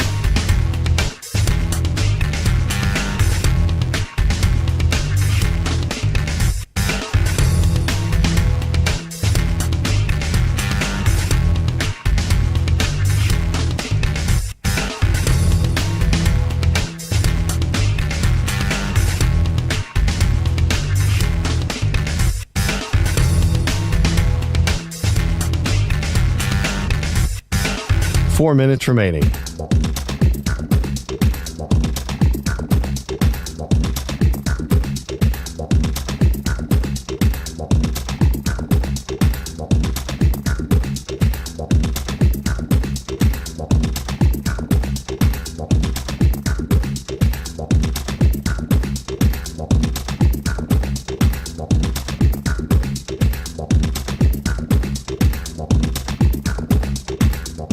Three minutes, 30 seconds remaining.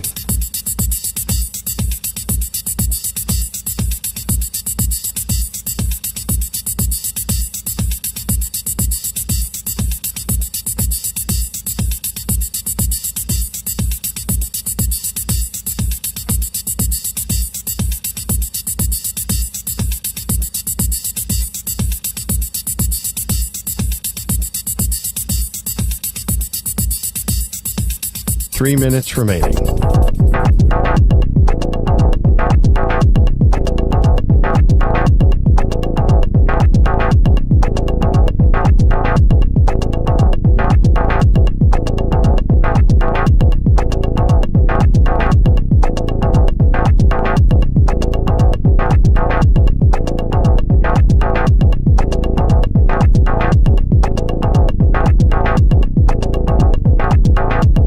Two minutes, 30 seconds remaining.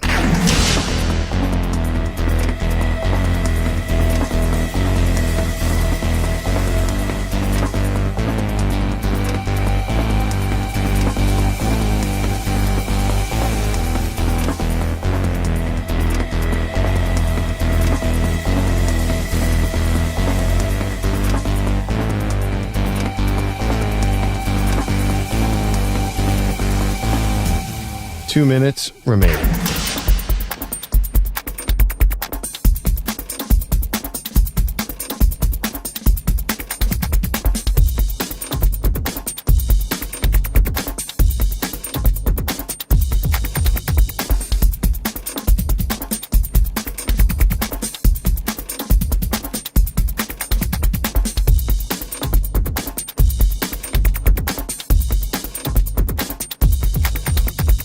1 minute, 30 seconds remaining.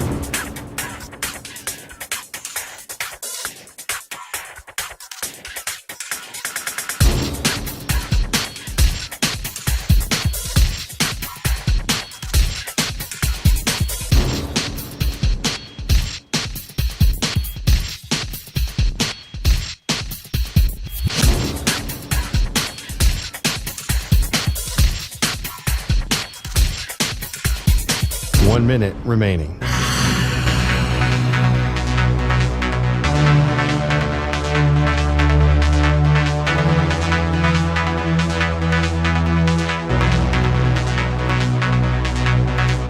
Forty-five seconds remaining.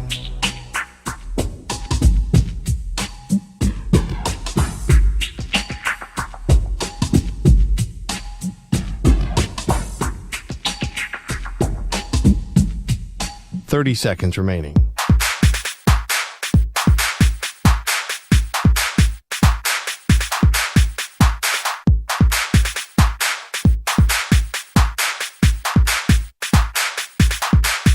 Fifteen seconds.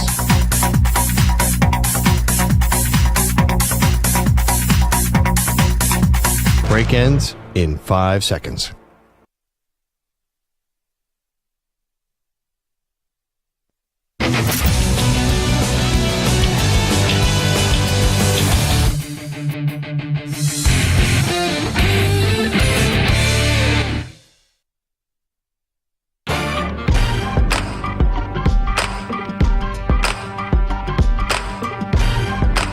You're listening to the Infinity Sports Network. Alrighty, this is Zach Gelb Show. We're coming to you live from resorts, Circa Resorts and Casino. It is the Infinity Sports Network. Derek Stevens going to stop by, the CEO of Circa Resorts and Casino, at 5:20 p.m. Eastern, 2:20 p.m. Pacific time. I just want to say once again, very impressed by Denny Hamlin, who joined us for about 10 to 12 minutes in the last segment. If you missed any of that conversation, you could use the rewind function on the free Odyssey app, and you could go on back and hear that conversation. I don't know if he's done many interviews since this has come down yesterday, but there was an engine violation, and they ended up, he was getting docked 75 points and 10 playoff points as well, and he's going to race this weekend. But there was a big story there where I don't really think he did anything wrong, but Toyota actually, were the people that were at fault here, because when an engine's rebuilt, I guess, before they tear it down, NASCAR has to inspect it, and that didn't happen. Now, he made it clear that the engine would have been legal. So if people want to label him a cheater, I don't think that is fair. And I think this is one of truly those things where people go, oh, how can you be the driver and how could there be a problem? And you go on and on and on about that. And I understand people that say that. But when you actually listen and you actually hear him out and you actually hear Toyota respond about it as well, and also Dale Earnhardt Jr., who didn't need to get involved in this, getting involved in it and kind of explaining what I was saying, it's just unfortunate. It's bad luck for Denny. But, yeah, you are associated with this when it's going on with your engine that you are driving. So I appreciate him coming on, because a lot of people would have bailed on that spot. He was doing a program with FedEx Cares, which a lot of respect for, and he has a long partnership with. But we've had times where we've been promised an athlete or been promised a guest, and then something controversial happens, and then boom, all right, yeah, we got to cancel. Trust me. That happens more than you can imagine. Or the athlete comes on and pretends like nothing ever happened and doesn't want to talk about it. I've had that happen.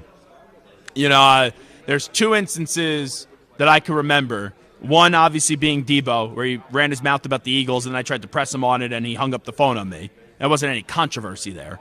And then the other was Aaron Donald, because we had Aaron Donald book for the Dr. Teals campaign. You'll never forget that. And for that campaign, it was right after he was swinging helmets in those joint practices with, I want to say it was the Bengals, when it was Bengals and Rams. And he was basically giving non-answers, but I had to do my job, and I had to ask the questions. Like, if Denny came on and gave us one-word answers and didn't want to really have any part in the conversation, you got to press him. But I thought the way that he handled it was extremely professional.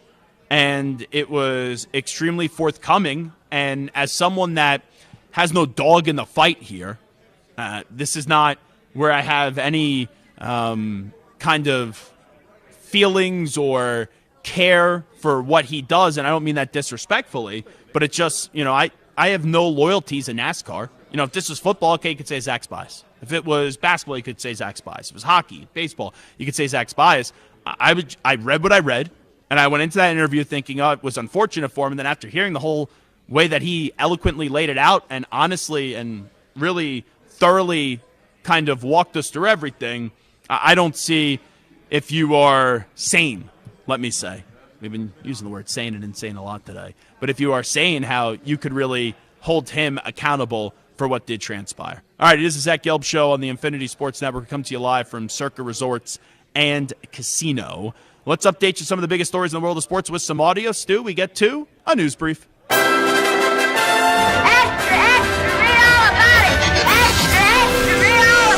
Time for your daily news brief. We get you caught up on the rumors, reports, and reconnaissance from the day in sports. Alrighty, we started off with Sauce Gardner. Sauce Gardner is at a loss of words talking about Daniel Jones. What was your opinion or takeaway on Daniel Jones? He's a good quarterback. You feel me? I thought I was about to pick him off today. I had a little cloud rep. He had looked at the last minute to try to throw the check down to Wandale. I thought I had to pick, but he kept it.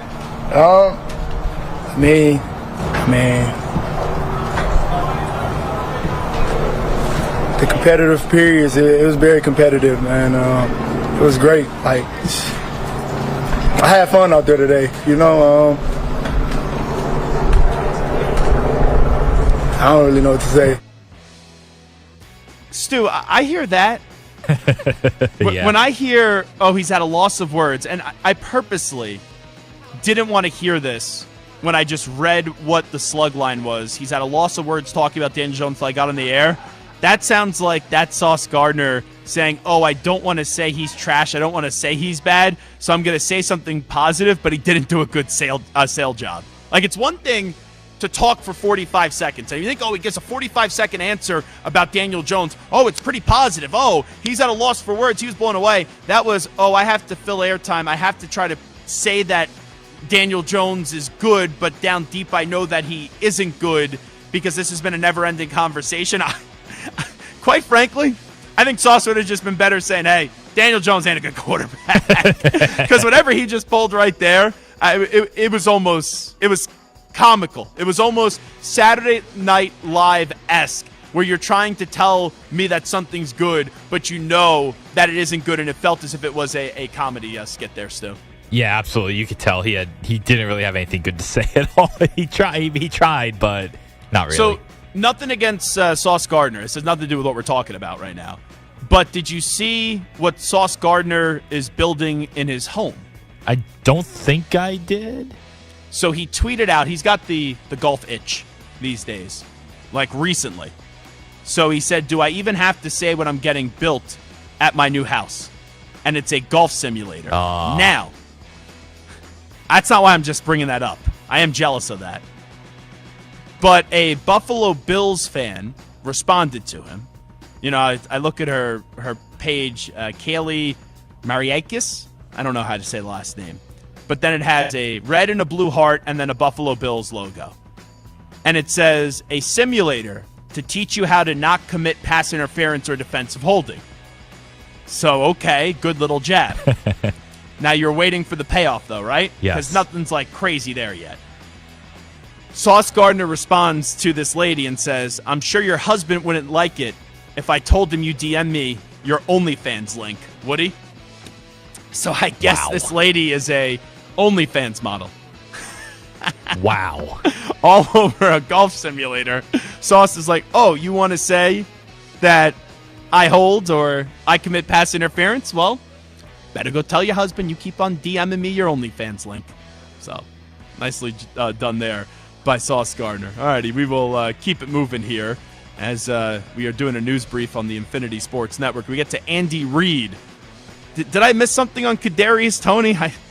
quite frankly, when Samter and I were at the Super Bowl and we saw Kadarius Toney show up for media day and then walk off the field like 20 seconds into the media availability, I haven't thought of Kadarius Toney since. But here's Andy Reid on Kadarius Toney. We went through last year with him, so we kind of know what he is. He's a talented kid, and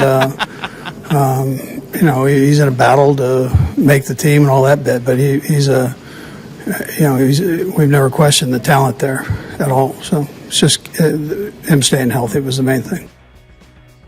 Oh boy, Stu, Sauce Gardner and Andy Reid are taking the same page out of the same playbook. They really are. Couldn't have made that one single cut.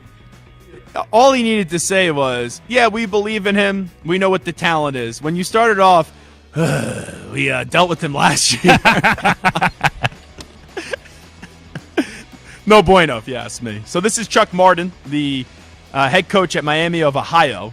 He ripped my pal, Kalen DeBoer, for stealing their kicker. Is that right? Let's listen up. All right, special teams, lost your kicker. Carter McLaughlin. We didn't lose him. He's at Alabama. We know exactly. I understand. We know exactly that. where he's at. You media people, it's all pretend. Like, no, Alabama stole our kicker. Yes, they illegally recruited I didn't want to say it, They illegally recruited our kicker and stole him from us. And like that's a fact. But but we act like it's not. We live in this la la world. Like, hey, let's not talk. I don't know why everybody knows what's going on. So, yeah, Alabama stole our kicker. A couple other schools tried to steal it, but then okay. What's the question? So, I understand being a coach at a smaller school, right? I attended a smaller school in terms of football. So I don't think it's the worst thing in the world when you are the smaller school to kind of punch up and get yourself in the news and actually get people talking about your program. But this, if you're saying Alabama did something illegally, fine. But I don't think Alabama really need to do much to get the kicker from Miami of Ohio to say, okay, I'm going to go to Alabama. Would you rather kick for Miami, Ohio, or would you rather kick for Alabama? If you say Miami of Ohio, maybe your father's the coach or, a relative went to the institution, but I would say most people would rather kick for Alabama. Here is Kalen DeBoer on those accusations. The Miami of Ohio coach accused you guys of tampering with the recruitment of Graham Nicholson. Did you have a response to that?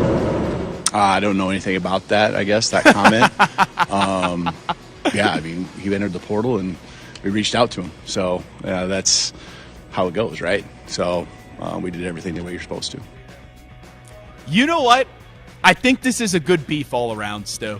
Yeah, it's so great. You have the coach of Miami of Ohio punching up, and then Kalen DeBoer is like, I was just in the national championship game at Washington. I am now the head coach of the Alabama Crimson Tide. I don't need to respond to the Miami of Ohio coach. Put it this way.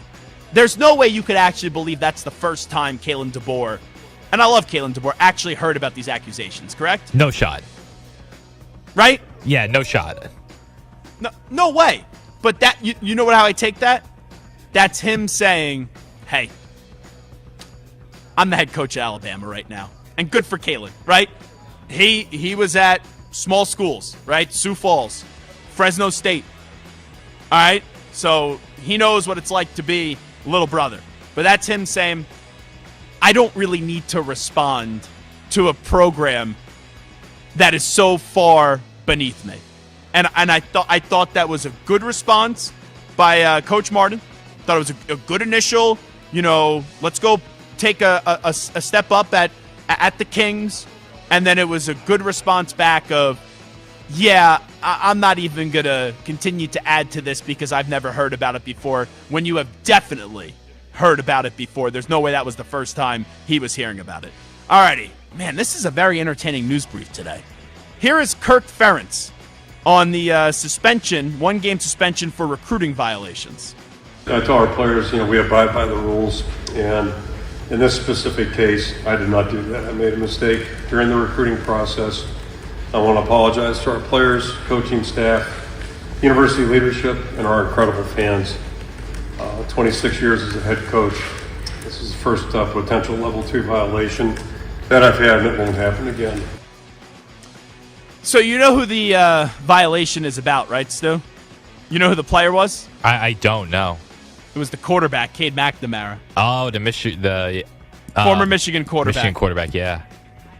Has there ever been a suspension that a coach is going to have to serve that's been more of a waste in terms of the player? Like Kirk Ferentz, right? Everyone likes him, right?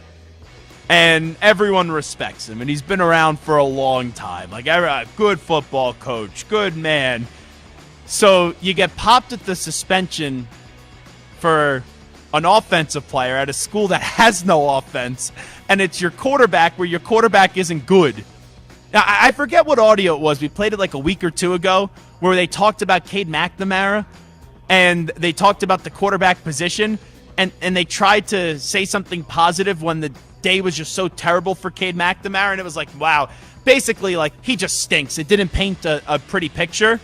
And, like, if I'm Kirk Ferentz, like, I violated a rule, and now I'm getting suspended for it, and the juice clearly wasn't worth the squeeze. Like, hey, if Cade McNamara was a stud, do whatever you want, cheat, take whatever, do whatever it takes to get the player. But when the payoff is Cade McNamara, it's like, womp, womp, womp. That's rough. All right, that was a very good news brief. I was entertained by the Sauce Gardner stuff. I was very entertained by the Andy Reid stuff. I thought the Chuck Martin and Kalen DeBoer back and forth was good on both fronts. And then Kirk Ferentz, kind of feel bad for him. I just kind of feel really bad for him. All righty, we'll take a break. We got one more hour to play live from Circa Resorts and Casino. The CEO of this wonderful place is going to join us 20 minutes from now, Derek Stevens. But I'm Zach Gelb, and I'm coming on back in 5 minutes.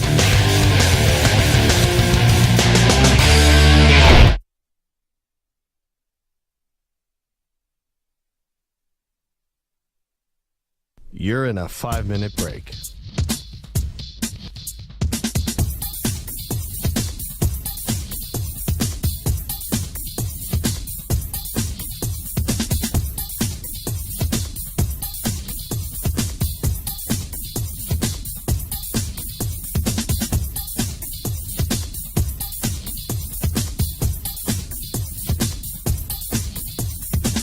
Four minutes, 30 seconds remaining.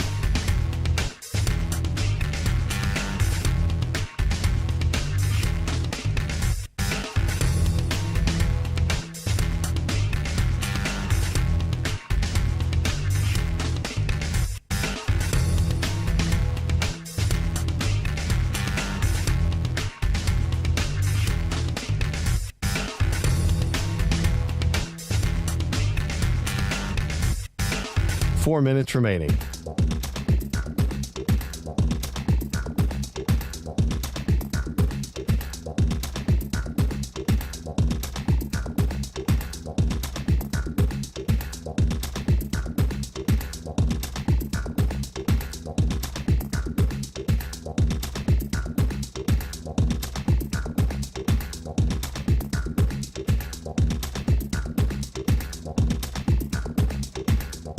Three minutes, 30 seconds remaining.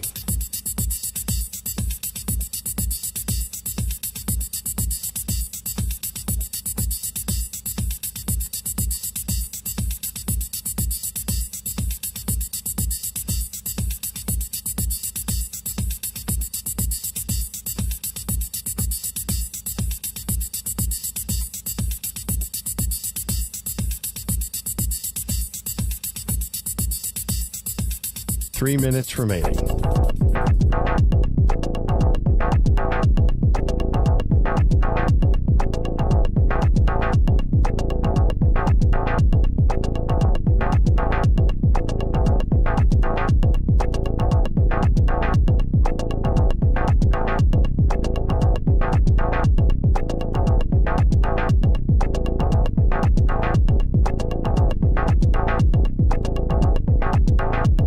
Two minutes, 30 seconds remaining.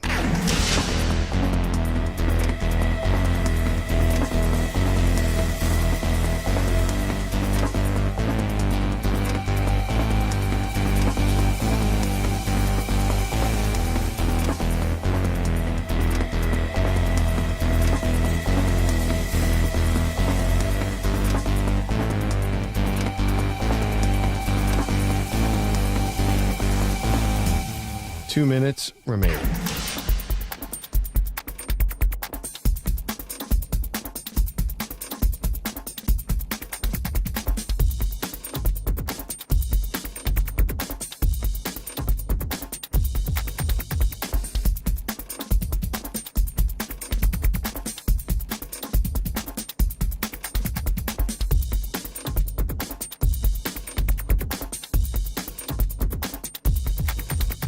One minute, 30 seconds remaining.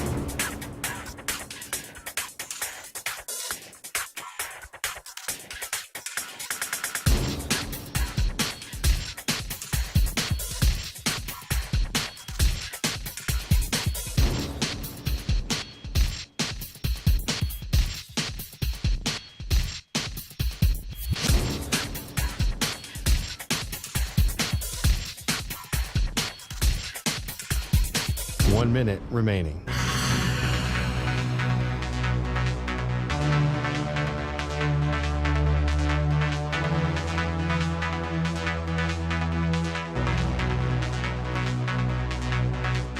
Forty-five seconds remaining.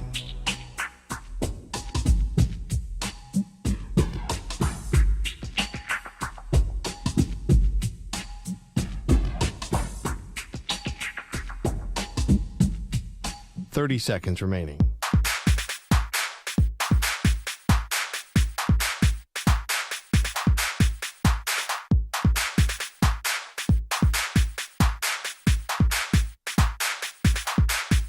Fifteen seconds.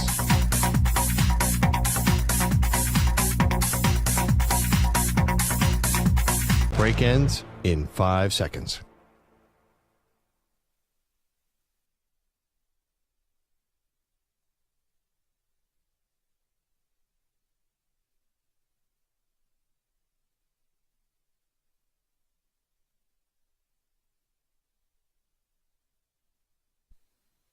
To infinity and beyond. He's live. He's nationwide. This is the Zach Gelb Show.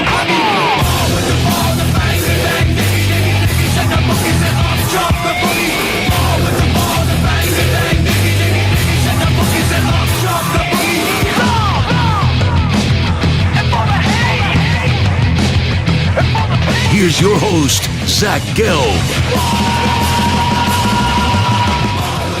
Alrighty, hour number 3 of our radio program. It is the Zach Gelb Show on the Infinity Sports Network. We're coming to you live from Circa Resorts and Casino, as it's our final hour of our radio program here today. I'll be spending the night and then get on a plane tomorrow at, I want to say 11 a.m. Local time. And then I land. I have to watch all the baseball games tomorrow night because if you want to hear me this weekend, I'll be on WFAN in New York. Hosting from 9 a.m. Eastern Time to 12:55 before Yankees' first pitch. So you can listen to me on WFAN in New York this weekend. And then, these last 3-4 weeks have been crazy. And then I have to go to a birthday party for a 3-year-old on Sunday. My cousin's kid is having a 3-year-old birthday party. So a lot of traveling, a lot of moving pieces the last 3 weeks for your boy, where I had to officiate a wedding, and it was my 30th birthday, so I had to do that in Rhode Island. Then came back to New York, had the whole week there, then went to Pittsburgh had my 30th birthday celebration the following week at Fogo de Chao in New York City. Then the next morning got on a flight, went to Pittsburgh, attended Bruce Springsteen and the legendary E Street Band, was in Pittsburgh for less than 24 hours, then got back to New York, worked Tuesday, then drove down to Philly on Wednesday before flying out on Thursday morning. I went to Philly to go see Bruce again. To then on Thursday morning, flying out to Las Vegas, where we are here now. And from there, obviously, have been in Vegas Thursday and Friday. And I love Vegas, but as I'm in day 2 of being in Las Vegas, I'm just like, okay, it's getting late, and I just got to go home. I really do. Samter's smart. Stu, you could save that one because I'll probably never say that again. Oh, that's going to be a drop. Samter's smart because he took the red eye tonight. I'm actually, Stu, I'm going to Carbone tonight with Jake Asman, our buddy Jake Asman and Brad Kellner, who does a great job, talking about Texas football. So I will be enjoying some spicy rigatoni alla vodka. And you guys know me, I love Italian food. But when I get home tomorrow on Saturday, I'm going to have to catch up on some sleep. And then I got to get up early on Sunday to go do the show at WFAN. And I got to stay up late at a 3-year-old's birthday party. So, man. And then it's Labor Day weekend next weekend. So I'm going to be drinking with Mraz. Jeez. There's just a lot going on. I may need another vacation. Maybe I'll just take a week off. Can you imagine I go to David Mayernick and Ryan Hurley and tell them I'm going to take a full week off right as the football season's starting? Yeah, I would probably get fired. We have a very close poll question today, Stu. If you could only have one for the rest of your life, a burger or a steak? You said a burger, right, Stu? You said if it was just one meal, like if you're having a meal tonight, you'd rather have a steak over a burger. But if it's only one for the rest of your life, like you go to a restaurant, you got to order either a burger or a steak. Anytime you go to a restaurant, you're saying you're with me that, and I came to this realization last night when I was at Barry's here in wonderful Circa Resorts and Casino. I had their Wagyu burger, and I was like, I wasn't starving, so I was like, I'll have the Wagyu burger, and it was phenomenal. Like, my mouth is still, and my lips are very dry from being here in Las Vegas and just how hot it is here, and I'm just loading up on the chapstick. But when I had that burger, I walked away and I said, I think it's taken me 30 years, but now if I could only have one when I go out, it would be a burger over a steak. And they have delicious steak at Barry's. I've had steak at Barry's before. The last time I was here in Las Vegas, which was for the Super Bowl.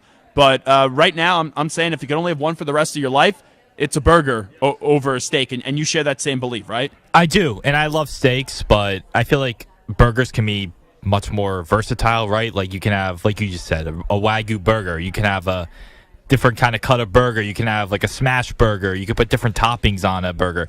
I feel like steak, you're kind of limited. Like you're not putting a bunch of different toppings on it. It's just the burgers, just so many more different ones you can choose from. And I just feel like I have burgers much more often. So that would be very tough for me to give up. Have you ever had In-N-Out? I have, yes. Your thoughts on In-N-Out? I like it a lot. I think it is one of the better burgers I've had. I'm not going to say it's the best burger like some say it is, but I think it is very, very good. If it was on the East Coast, I would probably have it like once every month or two. Yeah, I thought In-N-Out I only had it once. And I know this is a very unpopular opinion. I almost lost a job when I was working with Angelo Cataldi because of this opinion, but I thought In-N-Out was extremely overrated. I thought it was a glorified McDonald's, if I'm being quite frank. My girlfriend has the exact same thoughts as you. Oh, yeah, your girlfriend's smart. She's 100% smart. Now, I said to Samter, I go, there is an In-N-Out, like, I think 10 to 15 minutes away. I'm like, should we go and maybe do content and maybe do, like, a redemption story? But next time I'll come to Las Vegas, I'll get In-N-Out. I wasn't really, like, craving In-N-Out just because – and animal style, I ordered it correctly. I just did not enjoy it. For the hype, you hear about something, how great something's going to be. It's like a movie. Oh, it's going to be the greatest movie you've ever seen. And an hour in, you're like sleeping. You're like, okay, there's still 2 hours left. I want to get out of here. Those are my thoughts in and out. And I think I am an expert in the burger business because I know how to prepare the burgers. When I did work for 6 or 7 months at a Five Guys when I was in high school. Anyway, it is Zach Gelb Show on the Infinity Sports Network. The update on that poll question. Stu, this is really close. 51.1% are with us that they'd rather have a burger for the rest of their life compared to a steak at 48.9%. Wow. All righty, Stu, fire up the music. We're going to do a little segment here, more to prove. Stu's going to give me 2 players, 2 coaches, whatever in the NFL, 2 NFL people, and I'm going to tell you who has more to prove for this upcoming season. Go ahead, Stu, take it away. All right, who has more to prove, Nick Sirianni or Mike McCarthy? Ooh, great question.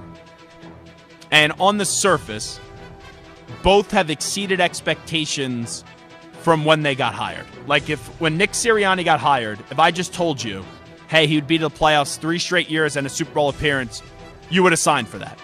If I told you when Mike McCarthy got hired by the Cowboys that he would take the Cowboys to 3 straight 12-win seasons and 3 straight postseason appearances, you would sign for that as well.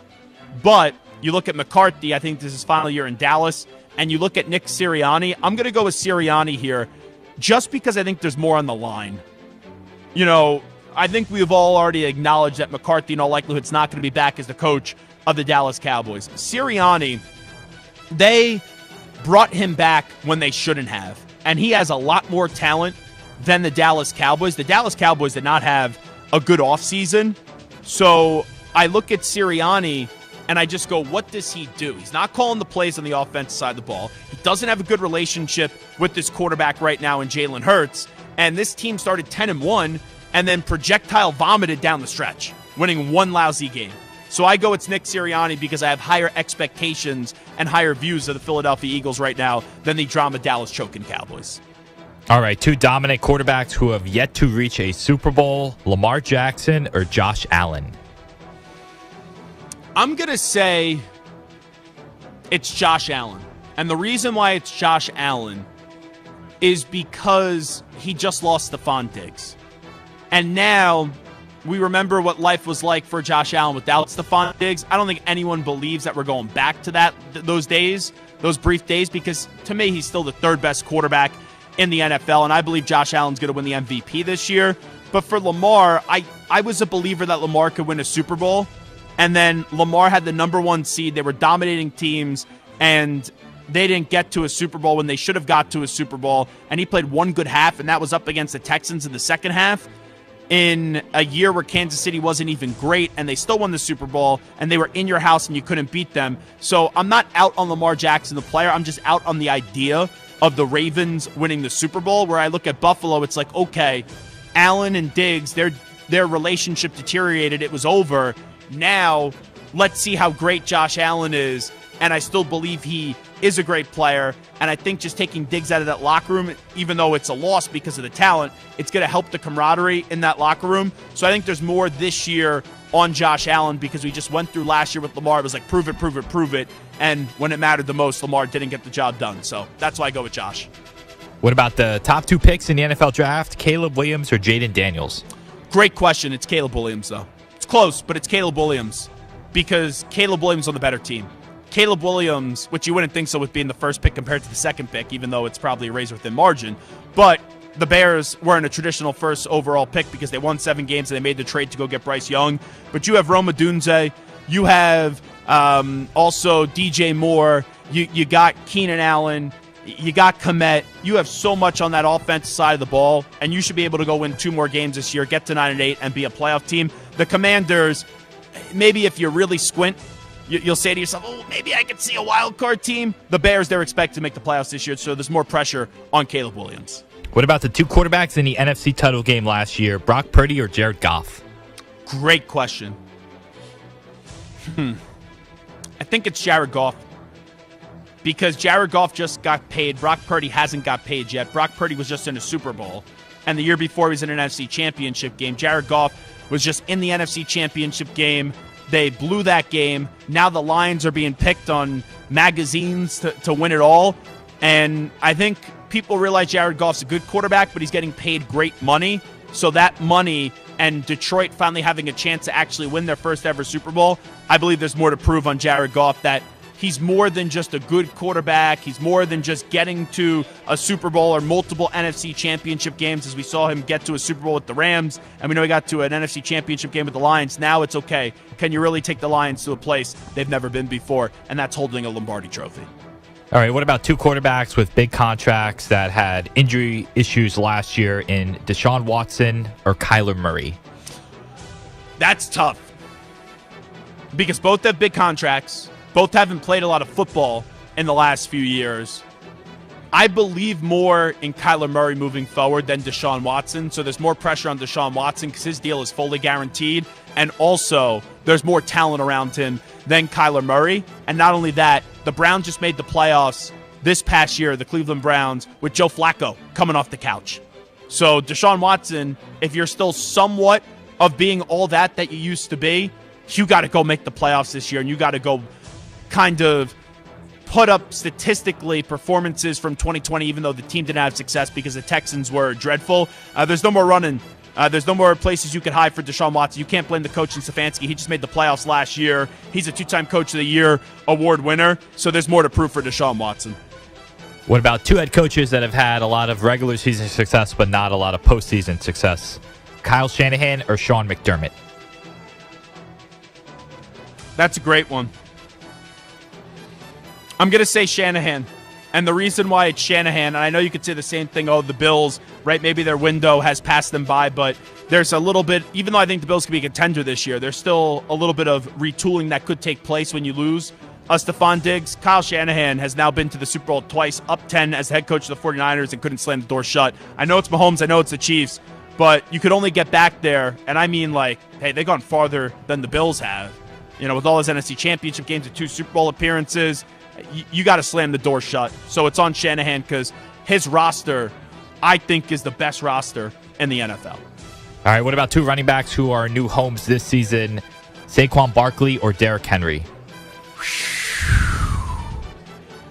I think more gets asked of Derrick Henry in Baltimore than Saquon in Philadelphia. But Derrick Henry, we've already seen him have a great career. Where Saquon Barkley, it's been up and down, up and down, up and down, on the field, off the field, on the field, off the field. So for that reason, I will go with Saquon Barkley. All right, last one. 2 dominant pass rushers, Micah Parsons or Nick Bosa? That's a great question because Bosa hasn't been healthy as of late. Micah Parsons has been on the field a ton, as we know, and he's put up elite numbers.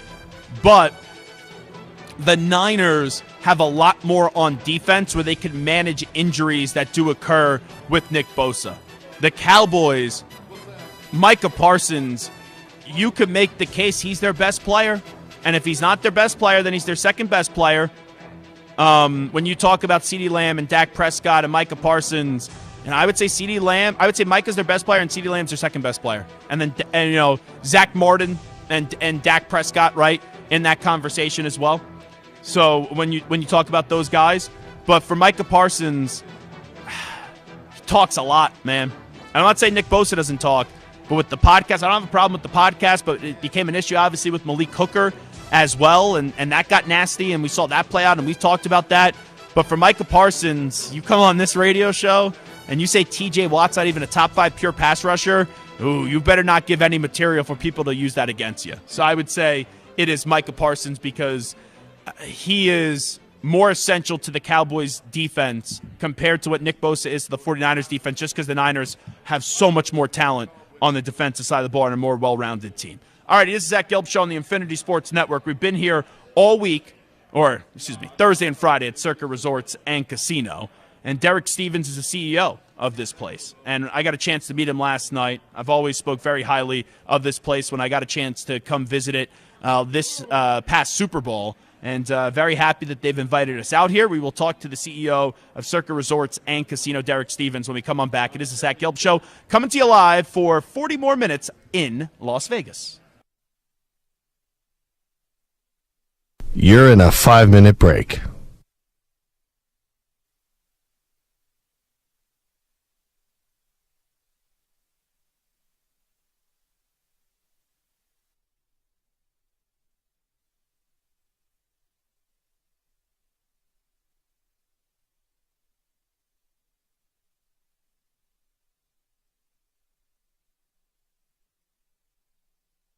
Four minutes, 30 seconds remaining.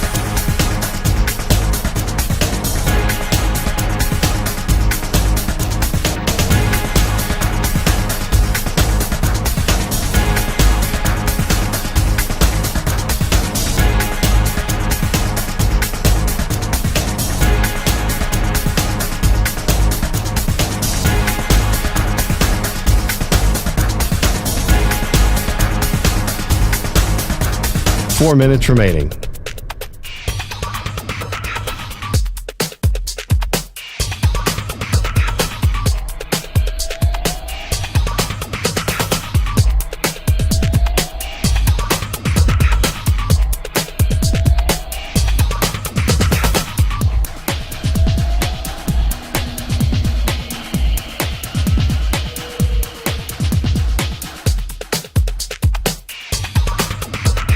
Three minutes, 30 seconds remaining.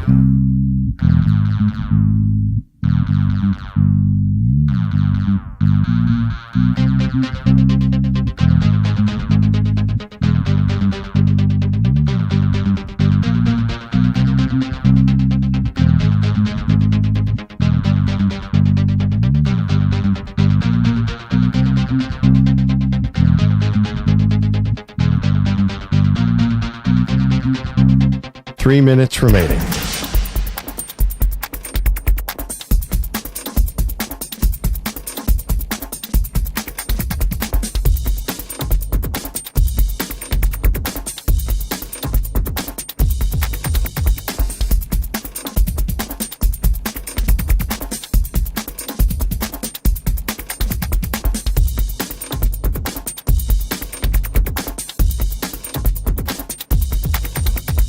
Two minutes, 30 seconds remaining.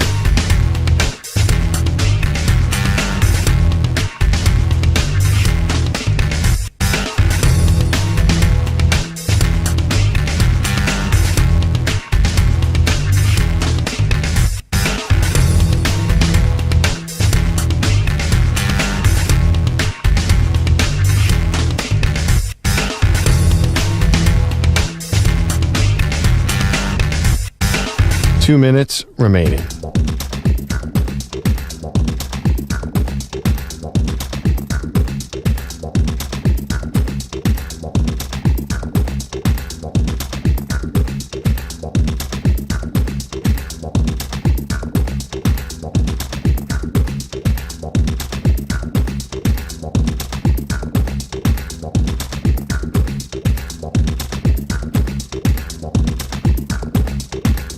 One minute, 30 seconds remaining.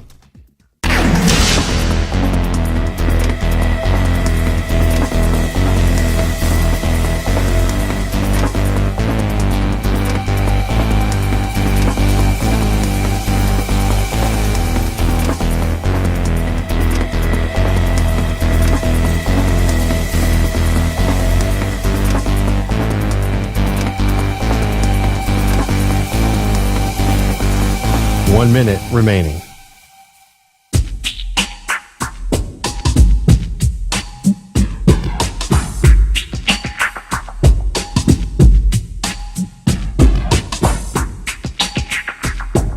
.45 seconds remaining.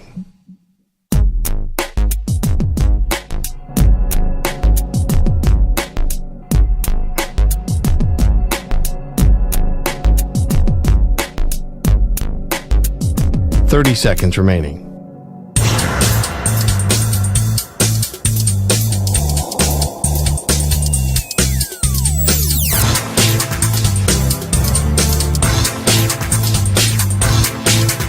.15 seconds.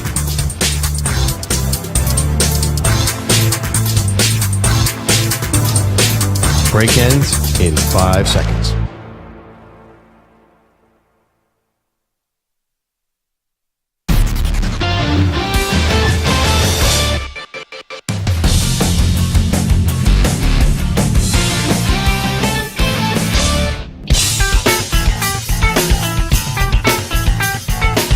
Welcome back to the Infinity Sports Network. All right, this is Zach Gelb Show. We're coming to you live in Las Vegas from Circa Resorts and Casino. You know, I've talked about Circa on the air a lot, and it started at the Super Bowl this past year because I lost a bet to former NFL defensive back Bryant McFadden, two-time Super Bowl champion with the Pittsburgh Steelers, and we make a steak dinner bet each and every year. And when we got to Vegas for Super Bowl week and it's time to pay it off, he goes, meet me at Barry's, this is where you're taking me to, and you have to buy me a steak dinner. So Barry's is inside Circa, and the meal was absolutely phenomenal. And then later in the week, because we're here for the entirety of Super Bowl week, I had a buddy of mine say that he had a cabana at the Stadium Swim. And I'm like, Stadium Swim? How do I know that? And I go, oh, it's every time you're on social media and you see people in Las Vegas watching like every game possible from the pool, which is basically just like heaven for sports fans. I go, that's at Circa Resorts and Casino. And obviously now we have a partnership here, and they've invited us out here for the rest of the week in Las Vegas. We got here on Thursday. We're going back over the weekend, and it's really just a wonderful event. And we'll talk about Circa Millions. We'll talk about Circa Survivor. But the man that's behind this entire operation, the owner and CEO, is Derek Stevens, and he's kind enough to join us right now, and he could be the best-dressed person in here. Yesterday, I thought I was the best-dressed person in here. Today, in this pink suit that kind of looks like they're like pajamas. It's like a pajama kind of suit. It's very nice.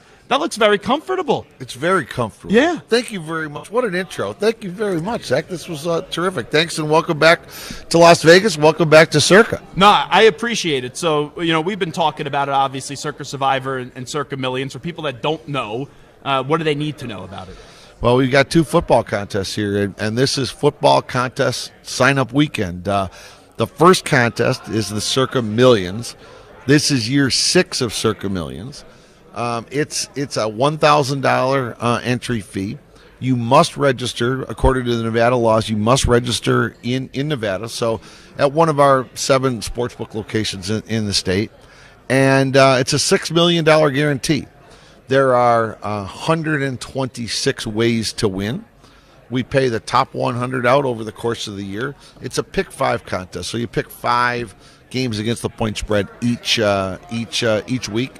And we also have the quarterly prizes. We're guaranteed $1.2 million in quarterly prizes because we split the season up into 4 quarters. And we kind of do that just in case you get real hot in a quarter. Yeah. At least you got a way to cash. So, again, 126 different ways to cash. What's also unique is you must sign up in Vegas or in Nevada, but you can play from anywhere. So if you go down to the sportsbook right now, my gosh, 8-10 different proxies. It's like professors holding office hours right now. They're all over the place. So it's one thing to have a vision of what a place can become. Like, we all have visions in life, and then you got to execute those visions. To see what this has turned into, just how do you kind of process that you guys had a vision, and obviously it's paid off so far? Well, it worked out pretty well. I mean, we kind of thought if we built a casino that was orientated around sports. I've always thought sports is not trendy. I'm a big sports fan, obviously, so I felt comfortable in doing it. I thought in casino and resort design around the country, the last 30 to 40 years, sports has kind of been treated as a necessary evil or a necessary amenity, or maybe something where people would say, oh, sports doesn't earn enough per square foot compared to slot machines or something like that. But I always thought that if you could really focus in on sports, that really targets in sports fans, where no matter where you're from, you could see the game you want, the team you want. Whether you stay at one of our hotels or not, you're going to want to go to the best sports-orientated hotel casino when you come to Vegas, and that's kind of what we kind of themed it around. So that's why it was important to me when we were designing and sketching and all that. Let's design the world's biggest sports book. So 3-story sports book, big screen.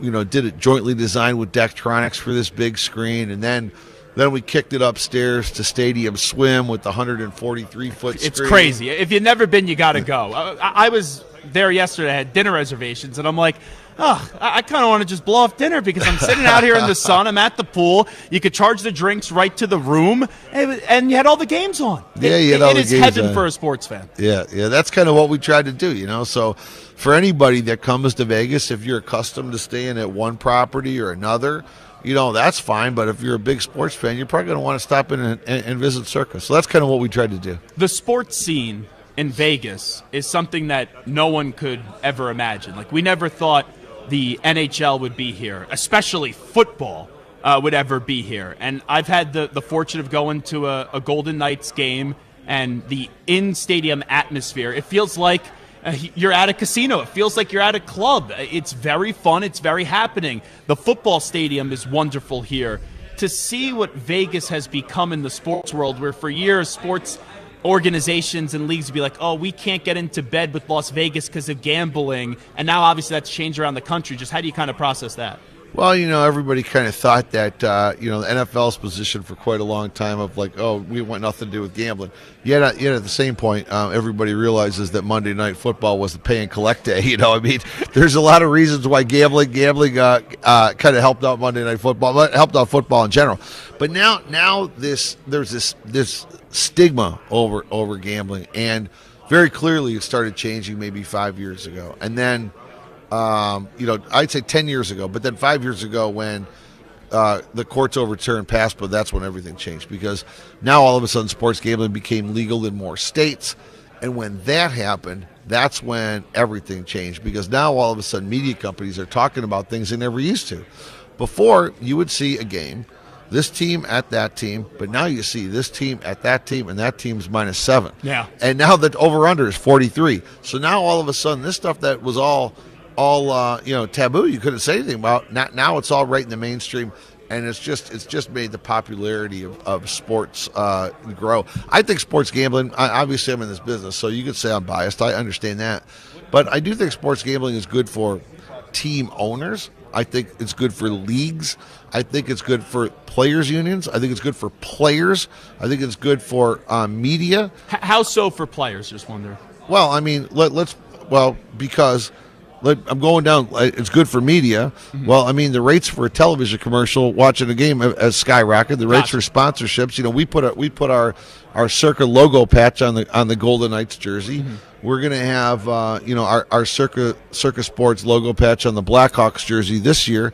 So all these elements, because of sports gambling, are adding a lot more dollars of revenue into the teams. And then with the players' unions, I mean, a percentage of that's going to go to players. So as we've seen, player contracts are all setting records, every single sport. So I think it's good for players' unions, good for players. It's great for media because you've got a number of companies, whether it's a smaller company like us or DraftKings. I mean, they spend a lot of money on commercials. They spend a lot, they sponsor a lot of shows. So I think that's great. And I think it's great for fans because fan engagement is so much higher. I think everybody understands. You got $10 on a game, you're gonna have a little more engagement. You're gonna pay attention a little bit more. So I think fans really enjoy the games a bit more when they got a bet on the game. Talking to Derek Stevens, obviously the owner and CEO of Circa Resorts and Casino. So everyone's had like a legendary gambling night, whether it's with your buddies on a bachelor party, you're in Las Vegas and you're checking out a casino, whether it's hitting a bet that you placed and you're like, oh, I put $50 down, I won 800, had no clue how the heck that happened. You run this entire place. Was there one night in particular that stands out where there's always a buzz here, but there was just like a really crazy buzz over a big game or a big event? I would say, you're talking about at Circa here? Yeah, at Circa. I would say because of our sports orientation, it's kind of a special feeling to be out here on a Sunday morning of Super Bowl. I've got my own routine down. I take about, I'd say, 2.5 hours. I have my couple assistants with me, and I walk our venues to all of our parties just to check everything out. We throw effectively like 12 Super Bowl parties of all different sizes, anywhere from, let's say, 200 people up to our big one at our event center, 12,000 people. So having to go check out every food vendor, every table, every screen that we've got, that's kind of fun. The buzz on a Super Bowl Sunday morning in Vegas is unbelievable. You can just feel that energy. So I love that day, and then obviously first week of the tournament, opening day, right? opening Thursday and Friday of the tournament. That's just pure ridiculous fun chaos. So that's a lot. That's just when we let everything fly. People are betting everything. I mean, it's unbelievable. The stories you hear, like somebody loves Colgate. Somebody what do you mean you love Colgate? You never see Colgate in 5 years. What are you talking about?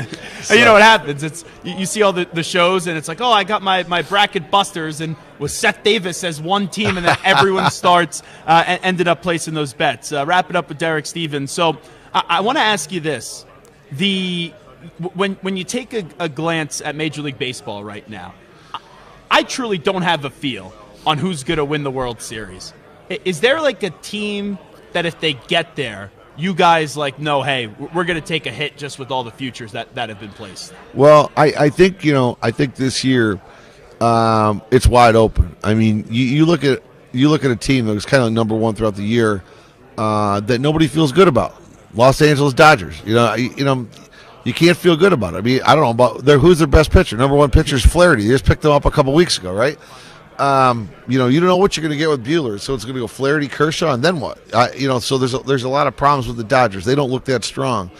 Yankees, they look a little bit vulnerable as well. You're not going in. It's just Judge and Soto. Yeah, I mean, you got Judge and Soto. It's a lot of fun to watch. I mean, I think we would love watching the Yankees games, but But you don't have that team that's running away that's going to have 105 wins. I mean, you might not have a team that wins 100, and the teams that were really up there are starting to struggle a little bit.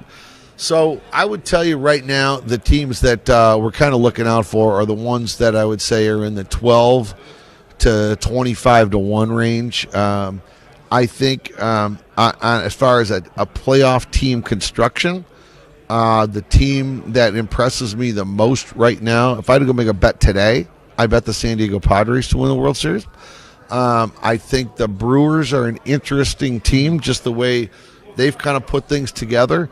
When you look at the American League, I do like what Baltimore's got cooking, and then after a very, very slow start on the other side, you got the Houston Astros. So I would say those are the 4 teams. Threat. Yeah, they're always a threat, and even maybe more so because they really started off slow. Sure. And now I would say those would be the 4 teams where we're starting to see the most action. Certainly in the last 2 weeks, that's where we've seen the action. And you're from Detroit, right? Yeah, I'm from Detroit.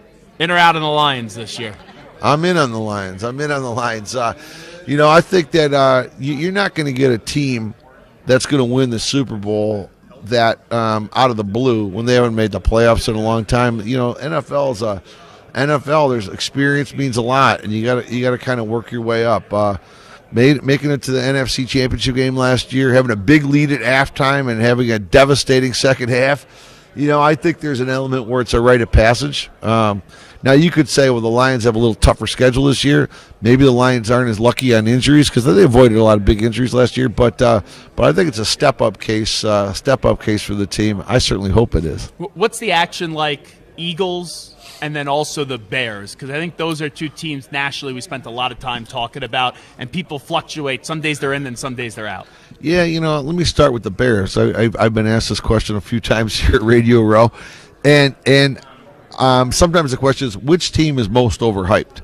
I think it's kind of fair to say the team that's most overhyped, the way the NFL does it, and they do such a great job, is that if you're on Hard Knocks, they construct this script where you really like the team and you like the players, you like Rome, you like everything that's going on here with the Bears, and but at the same point, the Bears aren't going to win the Super Bowl this year. Sure. And I know there's a lot of people from Chicago think it's going to happen. So I'd say they're the ones I think that have been pushed the most. That might be a bit overbought.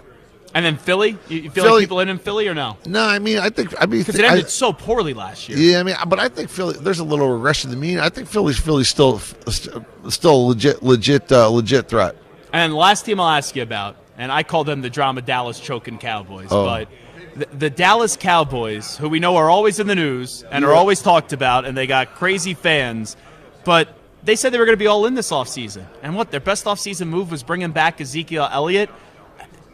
What's the betting action like on the Cowboys? Because I think they're going to miss the playoffs this year. I think they're one of those teams that made the playoffs a year ago and miss it this upcoming season. Well, I think the betting world, the sharps, all that fall into the same category as what you're saying. We've not seen any Dallas money at all, and you think about how many Texas people come here. We've just not seen much at all.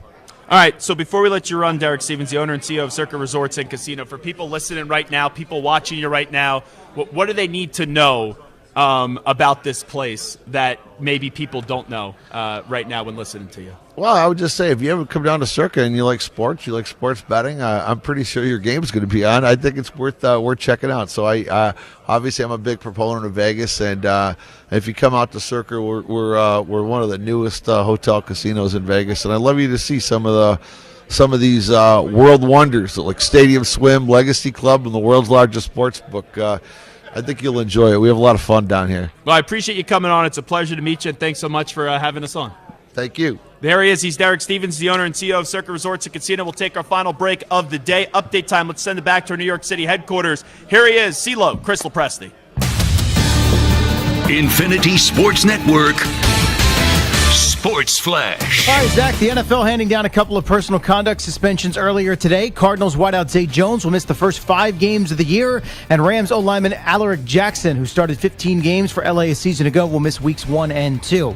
Among today's roster cuts around the league, the Bengals let go offensive tackle Jackson Carman, a former second-round pick of theirs out of Clemson back in 2021. Bears defensive back Douglas Coleman III out of a Kansas City area hospital and traveling back to Chicago after he was injured and immobilized as a precaution early in the second half of last night's Bears-Chiefs preseason game. Meantime, Chicago bolstered their pass rush today as they acquire outside linebacker Darrell Taylor from the Seahawks for a 6th-round pick. Golf, second-round play, the BMW Championship from Castle Pines in Colorado. Adam Scott set the course record today, a 9-under 63 to get to 13-under overall. 2 shots clear of first-round leader Keegan Bradley, who's still on the course. Last week's winner Hideki Matsuyama withdrew this morning due to lower back pain. An NHL trade, the Nashville Predators sending top goalie prospect Yaroslav Askarov plus a 3rd-round pick and another prospect to the San Jose Sharks for a couple of prospects and a conditional 1st-round pick upcoming next summer. I'm Chris Lopresti. Hey, like us on Facebook. Our handle is INF Sportsnet. That's INF Sportsnet for our Facebook page. This is the Infinity Sports Network.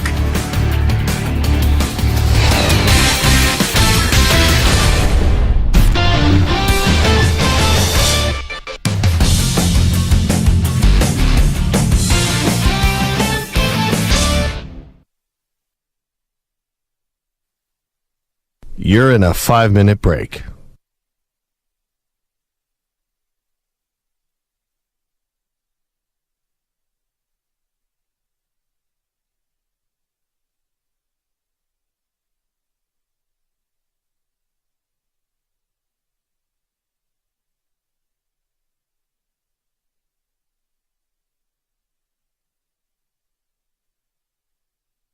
Four minutes, 30 seconds remaining.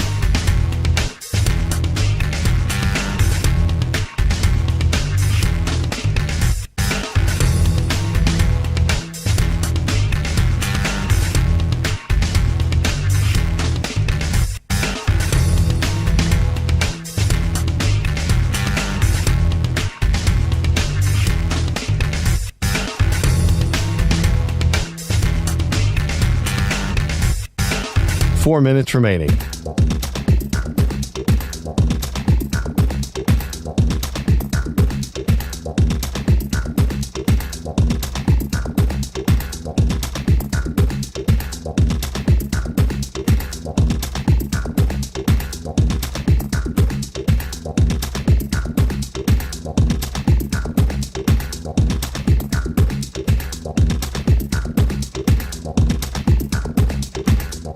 Three minutes, 30 seconds remaining.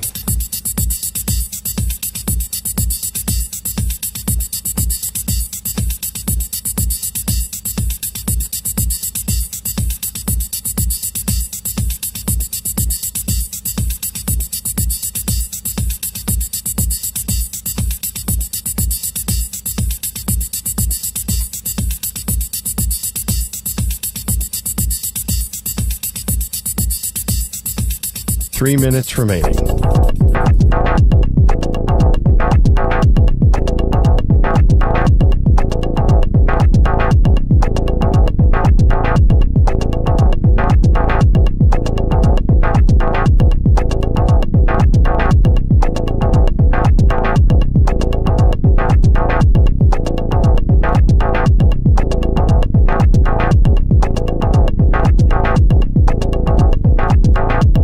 Two minutes, 30 seconds remaining.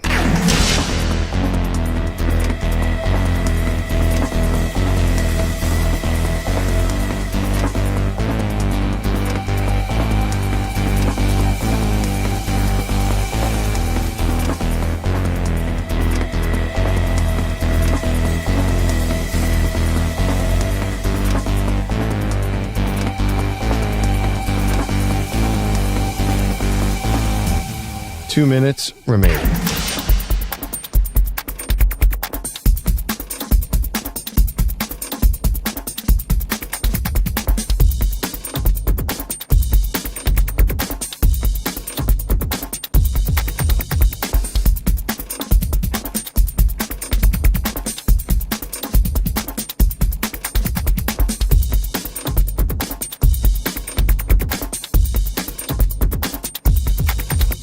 1 minute, 30 seconds remaining.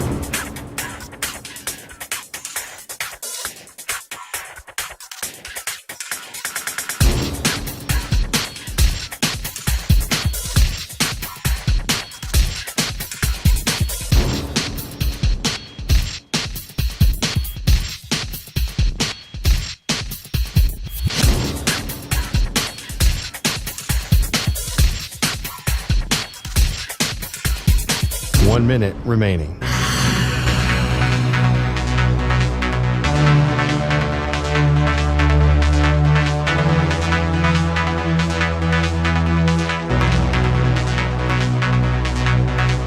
Forty-five seconds remaining.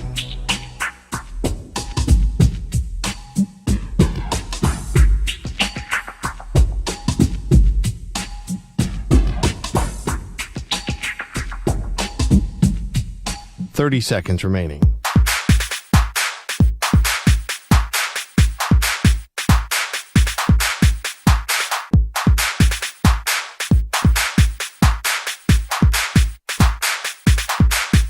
Fifteen seconds.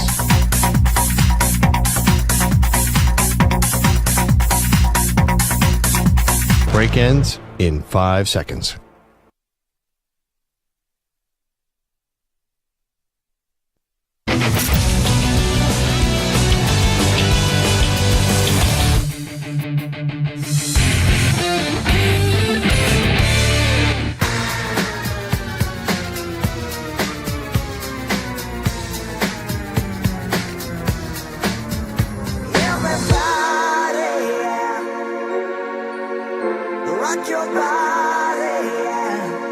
Hey, this is Howie. And this is Nick. From the Backstreet Boys. And you're listening to the Zach Gelb Show. And guess what?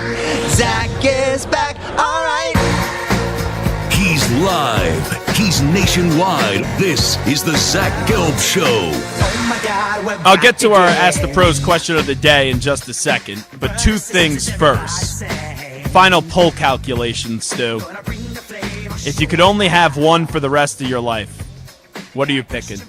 A steak or a burger? This is going back and forth. Steak was the early leader, and then burger started coming down the stretch and was taking the lead. And as we get to the photo finish, hopefully Maggie Gray doesn't have a problem, which if it's going to be the burger, the steak, and however they celebrate. A steak, 51% to a burger, 49%.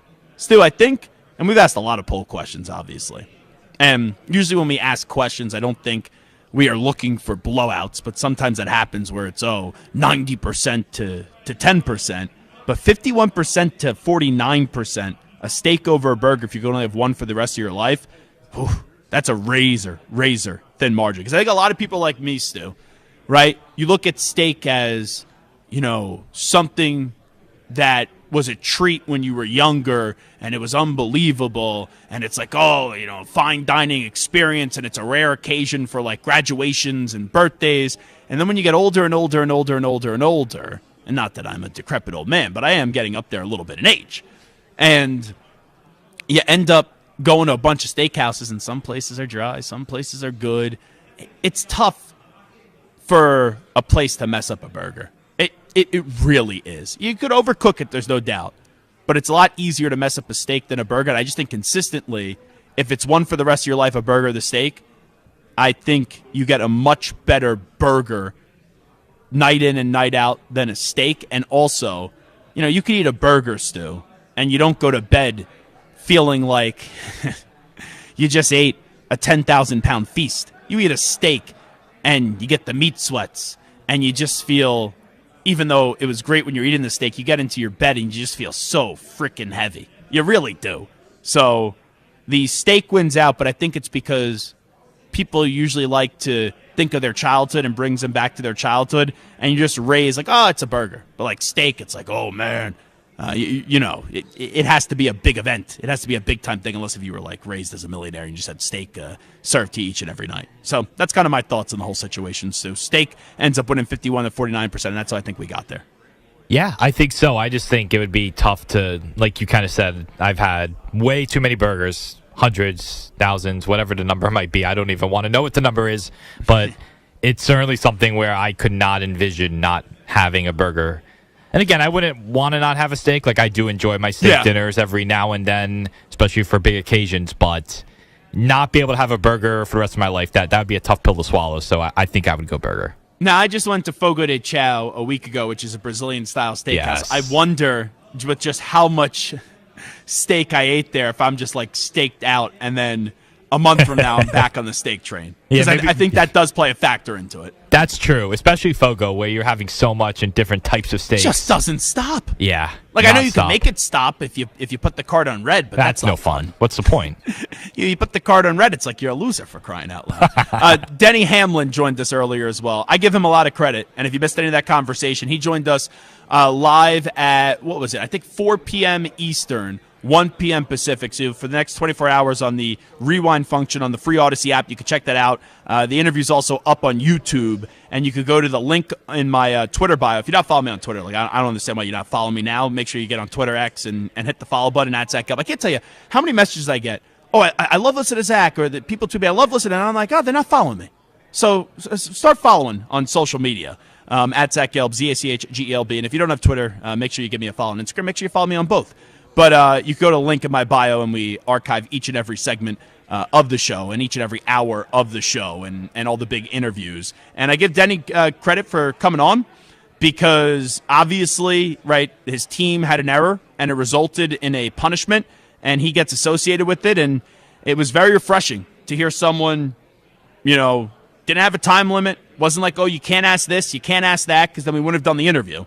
And for him to just honestly, or what I thought was honestly, walk us through everything and openly talk about it, I give him a lot of respect for popping on the show today. Okay, let's get to our Ask the Pros question of the day. It's time to answer our Ask the Pros question of the day, and it's brought to you by O'Reilly Auto Parts. Dylan in Florida says, Zach, what are your expectations for Florida State this year? Do you think they'll make a 12-team college football playoff? You could submit a question by tweeting at INF Sportsnet or at Zach Gelb using the hashtag Ask the Pros. Think O'Reilly Auto Parts for all your car care needs. Get guaranteed low prices and excellent customer service from the professional parts people at O'Reilly Auto Parts. O'Reilly Auto Parts. And Florida State kicks off its season in Dublin tomorrow. And on my computer, it says 9 a.m. Eastern time, 9 a.m. Pacific time. I'm assuming that's 12 p.m. Eastern time, but it's because we're emanating from Las Vegas right now at Circa Resorts and Casino. So, man, that's actually kind of nice, Stu. Like, if you have to wake up on a Saturday and the first college football game's at 9 a.m., that's not incredibly early. That's not terrible.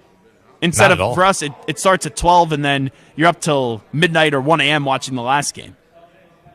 Now, football Sunday, would you want your football Sunday, NFL world, to start at 9 a.m.? Yeah, 9 a.m., 10 a.m. Yeah, 10 a.m., you're right, because they start at 1 p.m. Eastern. And it would end, I guess, around, 8, give or take?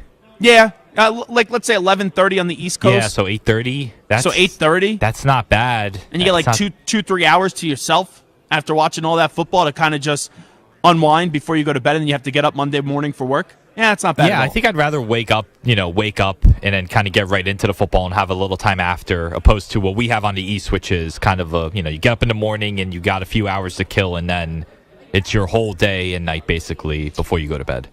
By the way, I'll confirm with you off the air, and this is not a Sauce Gardner moment, so don't worry. But I believe your girlfriend is now following me on Instagram. Okay. I'm glad it's not a Sauce Gardner moment. No, it was not a Sauce Gardner moment. She was not sliding into my DMs with her OnlyFans. And she was not telling me, click here. No. But for one of my posts I made recently, for some reason, they highlighted her like. And, I saw it was Angie, and I'm like, I'm pretty sure that's Stu's girlfriend. I didn't give the follow back because I didn't want to follow someone randomly that wasn't your girlfriend. But you wouldn't be offended if I followed your girlfriend? No, right? Not at all. Of course not. Just making sure. Not. You never know with some people. No, that is more than fine. Anyway, to ask the pros question of the day, which is, do I think Florida State's going to make the college football playoff? I'm not picking, and I love Florida State. I love Mike Norvell. I hope DJ Uiagalelei kicks the crap out of Clemson this year. I would love to see that redemption. But I actually have a surprise ACC champion. I'm taking the Virginia Tech Hokies. I don't think they're going to be the best team in the regular season, but I think they get into the ACC championship game, and they'll win their first ever ACC championship since 2010, and I think they're going to upset Florida State. I believe Florida State's going to have a very good year, but then it's will the committee put 2 teams in from the ACC? And I was doing my 12 teams, and I still have to pick between one team or the other, but I'm not going to keep Florida State out of the college football playoff. But that's something that could happen where, yes, you would think, okay, 5 teams, conference champions, the 5 highest-ranked conference champions get in, and then you have 7 teams left. 1 spot probably reserved for Notre Dame, and you would anticipate the other 6 spots, 3 would be the SEC, 3 would be the Big Ten. If the Big 12 or ACC championship game has an upset, and the team that got defeated, and that was the victim of the upset, has a really strong season, that could take an extra spot away from either the SEC or the Big Ten. I'm just trying to figure out who I'm going to squeeze out of the SEC and the Big Ten, and that's why I will not give you my 12 college football playoff teams until next week. But I do have Florida State in to answer the question, and I hope Florida State gets in because I understood why the committee kept them out last year. And it was so unfortunate that their quarterback, Jordan Travis, got hurt. And I know there's a lot of players that have changed the program since then and left the program since then. But to go through that, it would feel good. Like if I'm looking for a feel-good story, feel good to see Florida State make the college football playoff this year. But I can't wait for the college football season, and Week 0 is here, folks. Week 0 is here, even though to me that's not the official start of the college football season. I'm a weird person. I'm like, oh, it's Week 1 next week when I go to Mraz's house and enjoy myself for Labor Day weekend. My sister actually tried to get me out of my Labor Day weekend plans, Stu. For the first college football Saturday. I said, no chance.